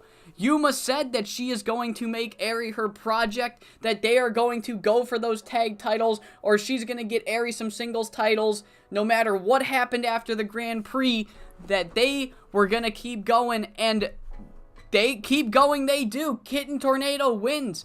Team Sub fall victim to Yuma and Eri Sato. Eri Sato has a strong connection with the young female demographic who really liked her winning. Thank you. But after the match, we get a very kind of out-of-character promo from Chieko and Etsuko. And we get a promo, and essentially they're like, this went about as horrible as we thought it could have. We were just shown up by Yuma Maruya. The woman that we're not going to... Look, Team Sub have kind of been on a cold streak ever since we lost the tag titles. And me and Chieko have been thinking that maybe what Yuma was saying was right. After that second defeat we took during the tour, maybe Yuma was onto something. Maybe Team Sub aren't the figureheads of the tag division. Maybe Team Sub aren't actually holding this place down. But until we are vanquished once and for all, Team Sub will stick around. Team Sub will take this loss on the chin and rebound no matter how many times we get knocked down.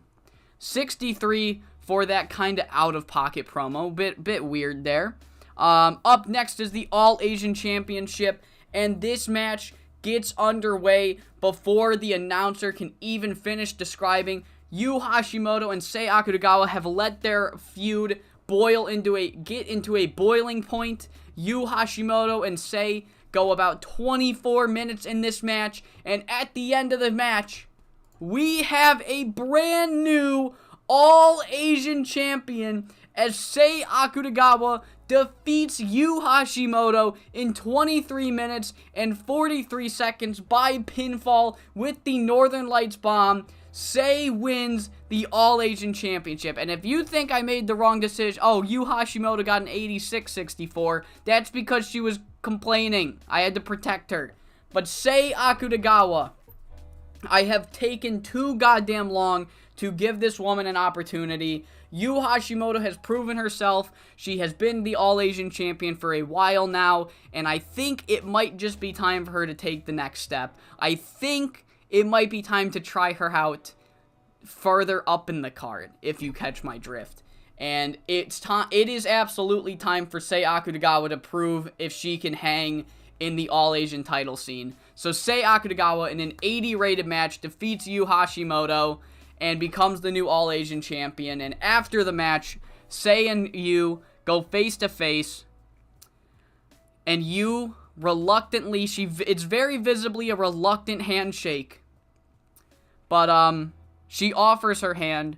Sae reluctantly shakes it. There is still clear tension between these two, but after what Fuyuko Higa and Jemi Onishi said on that tour show about burying the hatchet or else, Sae and Yu are at least pretending, for now, to be over the rivalry that they've had going on.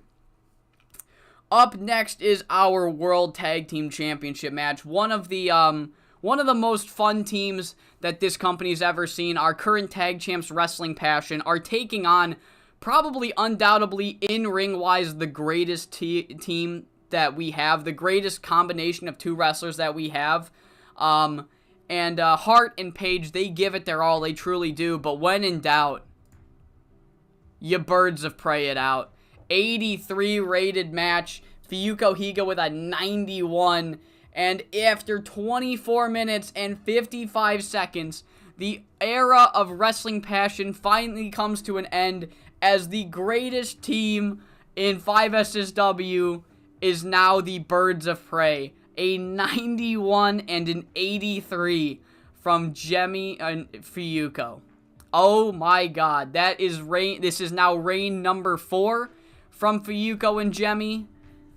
Wow. Not 83, I'm gonna be honest, I was kind of hoping for a little more, but it is what it is. Higa and Jemi, oh fuck, I didn't turn off Spinal Impact moves. Oh shit. Oh, shit, that's what's going on. Oh, that's unfortunate. Ooh, that's unfortunate. I knew something was up. Oh, that's upsetting. Ooh. But Birds of Prey are the new tag team champions, and with the tag team titles, that means that at the pay-per-view, we will finally get the rubber match between Birds of Prey and High Fly Royalty. If you guys remember, 2 pay-per-views ago, Birds of Prey defeated High Fly Royalty, and then High Fly Royalty got their win back within the Dynamo Tag Grand Prix, and now, with the rubber match on the line, the two teams said that they're going to settle the score at some point in the future, and High Fly Royalty let them know that the score will be settled for Icon Idol's favor at Reign Supreme 2023. But now it is time for our main event. Thea Davis, Miwako Katsukawa.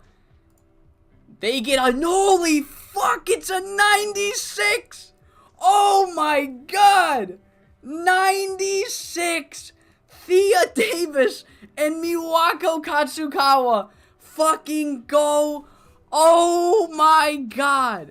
You all doubted me! You all doubted me! Miwako! Miwako-chan! Miwako-chan is the fucking greatest! You all said, keep it on Higa! I saw it! I heard it from you! I heard it! I heard, oh, Higa's better! Oh, don't take the title off of Higa! Oh, fucking Miwako, baby! Bang! Bang! Oh, what a shot from Curry! Oh, what a shot! Okay, I'm sorry, I'm excited. But yes, in the greatest match in the history of 5SSW, member of the booking team, Thea Davis, goes 25 minutes and 52 seconds with Miwako Katsukawa, but the greatest wrestler of all time, Miwako Katsukawa, gets the victory. Incredible match. The crowd's going fucking crazy. 64's losing his fucking voice. And Miwako Katsukawa makes defense number 7 of the 5SSW World Championship. And after the match, Thea Davis is greeted by the big 3 of Green Lockdown: Atsuko Ariyoshi, Maki Yoshifumi, and the 3 members of Green Lockdown. They essentially give a warning to Miwako where they say, look, you won tonight. You've won tonight. But before long, one of us is going to take that title from you. And Miwako says, try your fucking hardest. Try your hardest, Atsuko. You still need to prove yourself. You have yet to prove yourself outside of that tag division. Maki, you've yet to prove yourself in general. And Thea Davis, you gave me one hell of a fight tonight, but you aren't ready to make that next step. I'll be happy to drop the belt to anyone from Green Lockdown, but you have to beat me for it. In 64, of course a 64. 64 to end the show. And that concludes Joshi SummerSlam. 96 for the overall show rating. Oh my god. Casual match of the year candidate. Holy shit. Oh my fucking god. Oh my fucking god. Yeah. And then Higa did have a 91. I'm sorry, Higa. Higa caught so many strays during that main event. I'm sorry. 96. 96. What a fucking show. We almost made 100K off of that show alone. And, yeah, 55 in Kansai now. So that is the new standard that we have for Joshi Manias. Fuck, man. Holy shit. So that's the final pay. What a fucking way to end 2023, by the way. Like, of course, it's not over. We still have more tour shows, but that's pretty much the final pay-per-view of the year. It's the pretty much finish to the. Oh my god. I'm sorry. 96 overall show. Jesus Christ. Yeah, that's pretty much how we're gonna wrap up the year of 2023. I hope you all enjoyed this edition of 5SSW. I'm not going to that booking position. I'm not leaving this fucking place now. Yeah, god damn. God damn. Oh my god. Holy shit, man. I don't know what to say. Honestly, I don't know what to say. Like I said, I hope you all enjoyed this edition of 5SSW. When we come back, it will be for the first tour, the final shows of 2023, and the first pay-per-view of 2024. Reign Supreme. We got some seeds planted. We know the tag team title match. It might actually main event this time. Who knows how good that Birds of Prey match would have done if I remembered to turn the Spinal Impact off. But shit happens. It is what it is. And you can only move forward. Miwako at least saved the show. Yeah, we're riding high. 5SSW's thriving. And, yeah, I hope you all come back for Reign Supreme 2024. What the fuck? Oh my god. Imagine what that show would have done if I remembered about the Spinal Impact moves. Imagine what it would have done. Imagine what it would have done. Okay, I didn't forget about the Olay. Just let me make sure I don't forget. I'm not renaming her to Masawa. The Cornell versus Cannon would be so confused.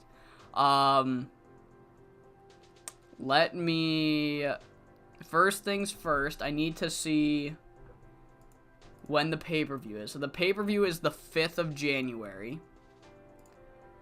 The 5th of January. So on the 4th of January 2024, we are going to Spinal Impact. Boop, boop, boop. Alright. And I'm going to click it on now because it's not worth the tour shows.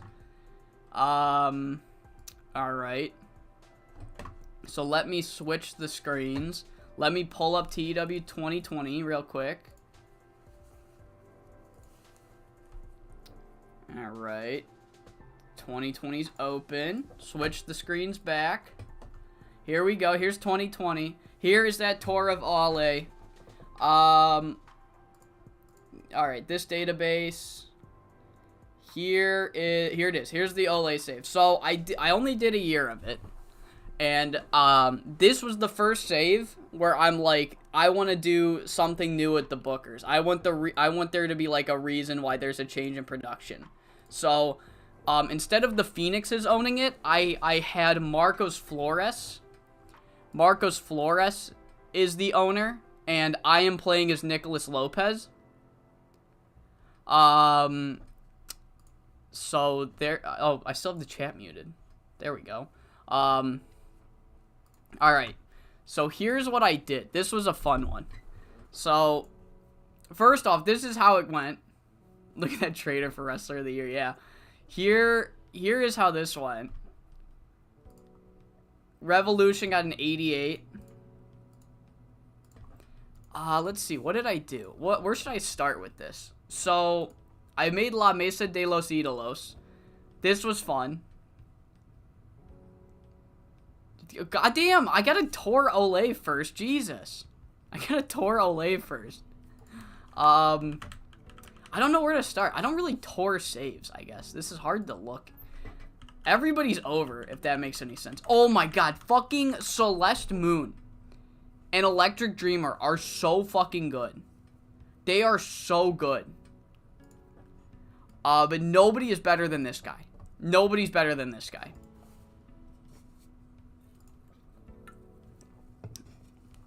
Let's see. I teamed them up again. I can't... Fuck, I really didn't realize how bad I was at touring shit. This might not turn out to be that good of a surprise, but... Let's see. I guess the titles. Here's what I did with the women's title. I just had to go from Celeste Moon to Electric Dreamer. That was fine. So, Mexico... It starts with Disturbed. Unfortunately, Disturbed kind of sucked. I didn't like Disturbed. So I gave it to Laberinto Jr. And the whole gimmick was like, oh, who knows how much longer I'm going to be able to compete at a high level. Oh, no. And then, he wins the title, and then he starts getting jealous of North Star. He gets all paranoid and jealous. So then he turns on North Star, and then North Star takes the title from him. So there's that. North Star Jr. here. Universal Championship, like, it starts with Nick, then I signed Pablo, because, of course, I'm gonna sign Pablo, because how do you not sign Pablo? So I bring in Pablo, I have him win the title, and then I give myself the title back. No, I have Extraordinario vanquish him for the title, that's right, because Nick, like, I love him and all, but Nick kinda sucks. Like, his stats are good, but I don't know if I just got bad RNG. Nick did not do well in this save. He did not perform very well. He was over, and that's the only reason why I, like, even semi-pushed him strong. But, yeah, I gave Pablo the title. Pablo also wasn't that great. Like, he was over. Like, I could just put him in a fucking angle, and then it would go, oh, you're gonna do incredible. Here, like, Mephisto was good, too. Where is Pablo? There. Like, Pablo would just exist, and it would be, like, an 100 rated angle. So, I kept him as the champion. I just wanted to build to, Extraordinario Jr. taking the title. Made a cult with Silver Tiger, with Scarlet Scarab, and Hude Ask. North American pack led by Human Arsenal and Mr. Lucha 3 Mega Push in my last Olay save. Crazy. See, this is what I mean. It says Galactic Force Celebration. I'm pretty sure I didn't rate them on anything, and I just rated Pablo. Like, I'm positive. But yeah, naturally, like, Extraordinario Jr., insane. He's fucking insane. He's absolutely crazy. Yeah. So, I wanted La Mesa de los Ídolos to have this, like, big implosion. And I never got that far. This is the save where I made this logo. I signed Ricochet Ramon to be a trio, because I wanted to make, like, an actual trios division. So, I teamed El Jaguar and Tigre Salvaje Jr. with Leopardo Rabioso, the Rabid Leopard. And it was just Ricochet Ramon. I rebranded him. So I did that. What else did I brought Payaso Jr. in. I'm not entirely sure why. I think it's because he could cut a promo. I did something with Phoenix too, and I can't remember. So, unfortunate. It was a big mistake on not making this a series. No, it wasn't. No, it wasn't. Because most of the weekly shows were just like me not trying. I was just trying to get to the pay-per-view pretty much. There's nothing to these weekly shows. Yeah, Celeste Moon was good.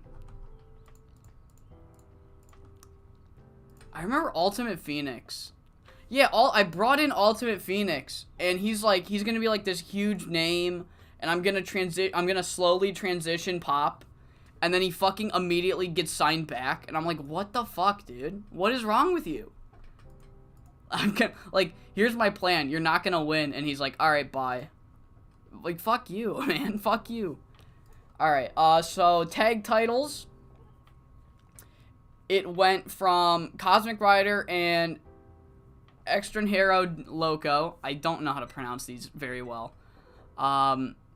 Then it went to Labyrinto and North Star, but they were just transitional champions to get it to Slayer and Hellspawn. Because I didn't want them to lose the titles to Slayer and Hellspawn, but I wanted Slayer and Hellspawn to win the titles. So I forgot about this. Labyrinto and North Star won the tag titles to progress this Mexico title feud. I can't remember. You know what? Let me see. Let me see how I got there. Did they win the tag titles at Lucha Slam? No, they lost them at... Okay. So, they beat the Space Invaders. Let's see. I can't remember why. Why are they a team? I can't remember. I wish I could. It was a while ago. I'm sorry. Fuck.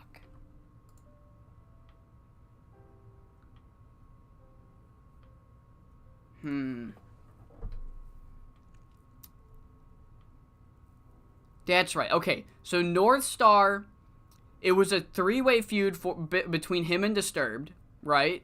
So North Star's like, Labyrinto Jr., I have your back. He fails. So then Labyrinto walks out on North Star. They get a tag title match. North Star gets them to a tag title match, and Labyrinto's like, you know what? Fine. Let's squash the beef. Let's do our best, and let's win these tag titles. Then they fucking win the tag titles. Shock everybody. Then they retain them, so it's like, oh shit, let's go. And then they lose them once they face a real challenge. So then Labyrinto leaves North Star all by himself, leading to a beatdown where he's saved by the Freedom Family. And then on the first show back, the first Leyendas de Lucha Libre, which was my TV show, I had Labyrinto Jr. face Disturbed. He finally gets his rematch with Disturbed. He beats down Disturbed and challenges him, and he fucking wins the belt on the first match. And North Star Jr. comes in and celebrates with Labyrinto despite Labyrinto not inviting him. If Labyrinto sounds like a fucking dick, that was the gimmick. He turns heel. So, he still helps North Star out. He's just very not happy about it. Eventually, he full-on turns on North Star. And then North Star gets revenge by taking the title back. So that's right. I forgot I had this fucking little hiccup here. Yeah, and then the Trios title. So I'm like, let me make a Trios division. Almost first chance I get, I have El Pavo, Jason, and Kamikaze drop the Trios titles to, Hiho, Lucha, and Silver Tiger to the Idolos, and then they just never lose it. My plan was like, they're just gonna hold the Trios titles until there's a division, and then the division just never came. So they just have fucking held them hostage, pretty much. I actually want to see these defenses. Look at that. The Galactic Force. That's crazy. That main evented. Alright. But yeah, eventually, Mr. Lucha 3 was going to turn on the idols. So Roja is objectively the worst member, but he was like bossing everybody around. So the whole gimmick was like, Roja organized the Idolos as a group, and Mr. Lucha 3 and Silver Tiger were like, look, we're kind of treading water, we might as well join him. And then it becomes successful, but then the power starts going to Roja's head. Silver Tiger's fine right now, but Mr. Lucha 3, there's starting to be like a little fucking power struggle between these two. So eventually Mr. Lucha 3 was going to intentionally lose the Trios titles and then have this big feud with Espada Roja, and then he would go solo and eventually feud for the world title. Somebody would have been a transitional champion for Extraordinario Jr. to get the title onto Mr. Lucha 3. It might have been Roja. I might have like planned to give Roja a fucking championship for like a month or two, and then fucking have Mr. Lucha 3 get it and then turn Extraordinario, so then I can do that match. Because I don't like doing face versus face when it matters. I tried really hard to push Dragon Americano. It never happen. I signed El Critico just to job him out, pretty much.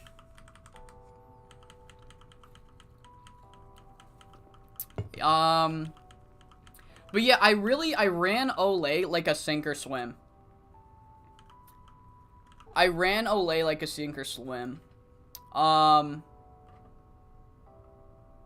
Oh, he went on to join Olay and seems happier. Oh, wow, that's crazy. No, so essentially, I ran it like a sink or swim, and what I mean by that is, like, if you didn't get good ratings, then you wouldn't get over. I never, like, tried to... The only person that I can, like, say I tried to push was Dragon Americano. Like, he's the only one that I tried to push and failed. Everybody else just kind of pushed themselves, if that makes any sense. Like, Extraordinario Jr., I didn't have to do any lifting, and he's 77 pop in Centro. Like, if you got good ratings, you would get over. And then I would just put them together. You know what I mean? Like, you have to push your... In my Olay, you had to push yourself, essentially. Alright. Let's look at the Dave save. Let's look at... I mean, that's pretty much... That's pretty much all I can do. I mean, like, let me look at Cot. I can't remember what happened with Cot. Oh, I left Cot. That's right, I grew to medium, so I left Cot, but then I quote-unquote referred CILL, so I joined, I invited CILL, and then left Cot, because I grew too big. Mario Da Silva, look at that. They refused to take the belt off of him, so I just fucking waited till he lost it. Alright, cool. Mario Da Silva. I think I had them feud for a while, and then I reunited them. Pinky Pink was fun, too. I like Pinky Pink. Alright. Alright, let's look at Dave. So this is Nightmare Fuel. There's nothing really to look at that I didn't show in the save. That's the thing. Oh yeah, wait. I signed Angel of Mercy. That's right. I don't know if I ever debuted him. Whoops. I don't know if I ever debuted him. I must have. But yeah, here's Angel of Mercy. Bobby Thomas was fun. It's like the whole gimmick is like, well, let's hire Bobby Thomas, and the gimmick is that he's gonna kill the company because he killed 4C. Bradford was fun.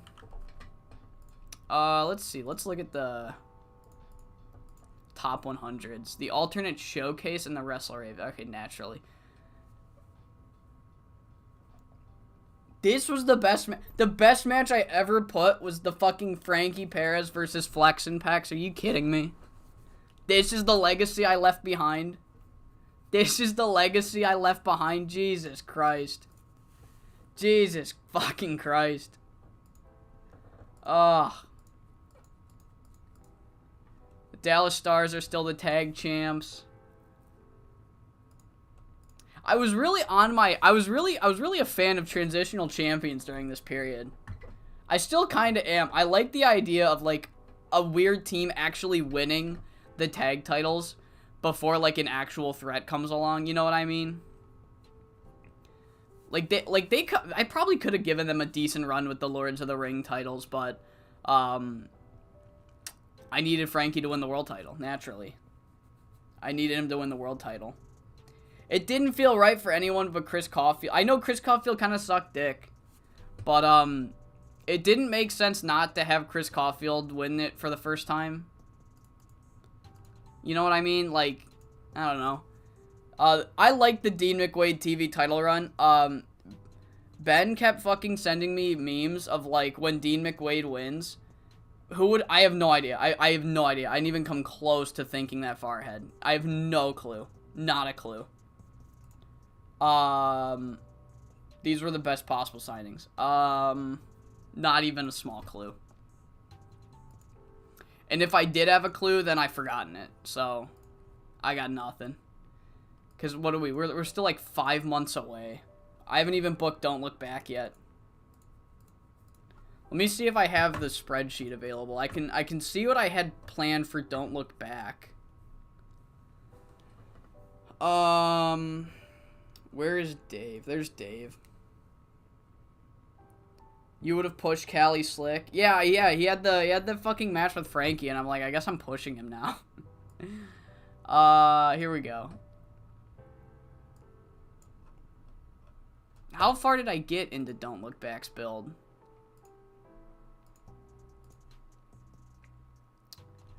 Kima Brave defeats Shady K. Okay, so I've booked that. Oh, fuck. I was doing Akima Brave versus Frankie Perez. Oh, shit. Oh, that's right. I was going to do a three-way feud between... Yeah, I was going to do a three-way feud between the original members of the Defenders. Now that the Defenders were no more. So here's the card. I did find the card.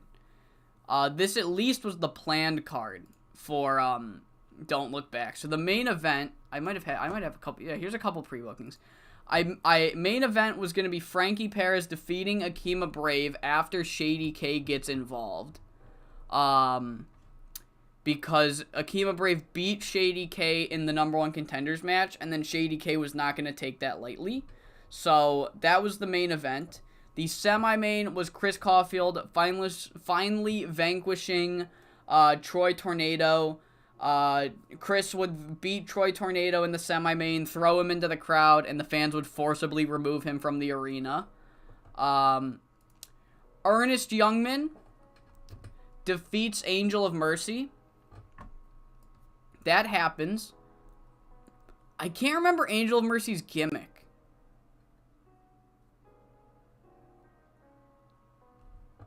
You know what this means? Bring Dave back for one night? Nope. I can't remember what Angel of Mercy's gimmick was.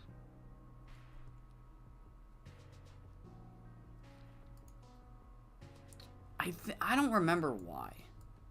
I don't remember why, but Ernest Youngman and Angel of Mercy were gonna have a match, and then that's how I was gonna bring back Pablo. Pablo was going to cost Angel of Mercy the match, and then Pablo Rodriguez would reveal himself as the Masked Man. So there was that. Busticap defeats Bradford Peveril and Knuckles in a triple threat match. Not sure why, but he did. So there's that. I think I was building up Busticap. I don't know if Busticap was going to win the title or not, but I know he was going to feud for it. Oh, look at that. I do have a Stream of Conscious sheet. Oh, I was going to give Troy Tornado the title. Oh, my God. Oh, no. See, it shows you how much I knew what was going on. Jesus Christ.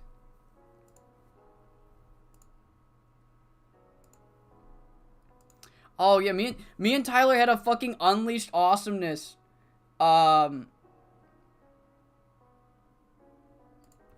Unleashed Awesomeness. We were gonna have a parody of Unleashed Awesomeness.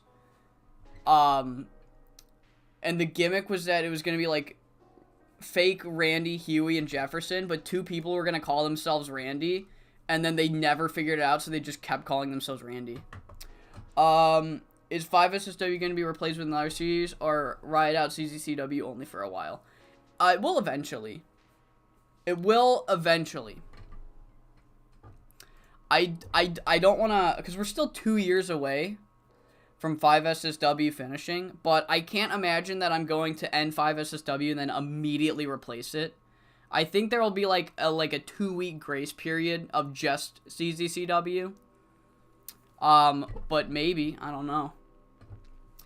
I do like having 2 series go on my channel at the same time, so there's a very high chance it will be replaced with something else. I don't know what though. Maybe a real world save. I don't know. We'll see what the mods look like at that point in time. The Bear bringing back Dave would mean PCW would be redundant. Yeah, pretty much. That was a long-term idea I had, was a PSW invasion. But the problem with that is that a lot of the PSW guys are already on my roster, and then it's like, oh, huh. What do we do?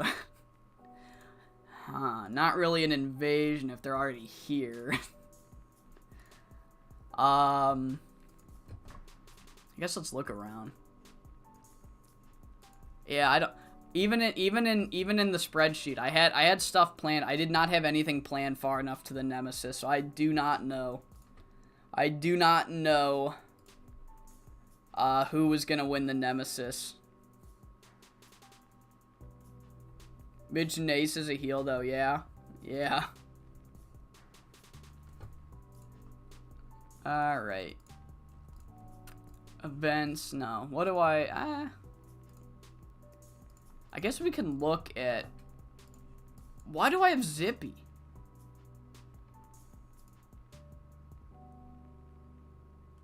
Oh, we were just jobbing. He was doing a test run. We were testing him out.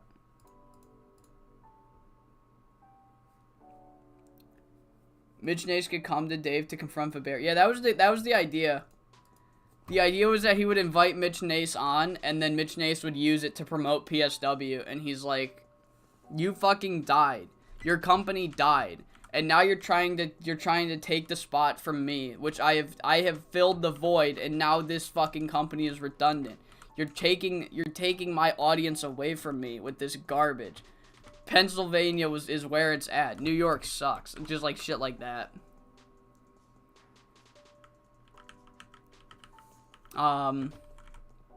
Bull Record, he's here. Bull Record's here. Alright. So this is Dave. No Hall of Fame. We made money. Yeah, my ticket sales were glitched. I don't know why my ticket sales were glitched. My ticket sales, I just didn't get any. This save was glitched because I made it when it was a demo. So I made a lot of money at the beginning. And then I made no money. And then, I don't know. The save was weird because I made it with the demo. And they just didn't give me ticket sales for like the entire save. And I don't know why. I checked. They were on normal the whole time.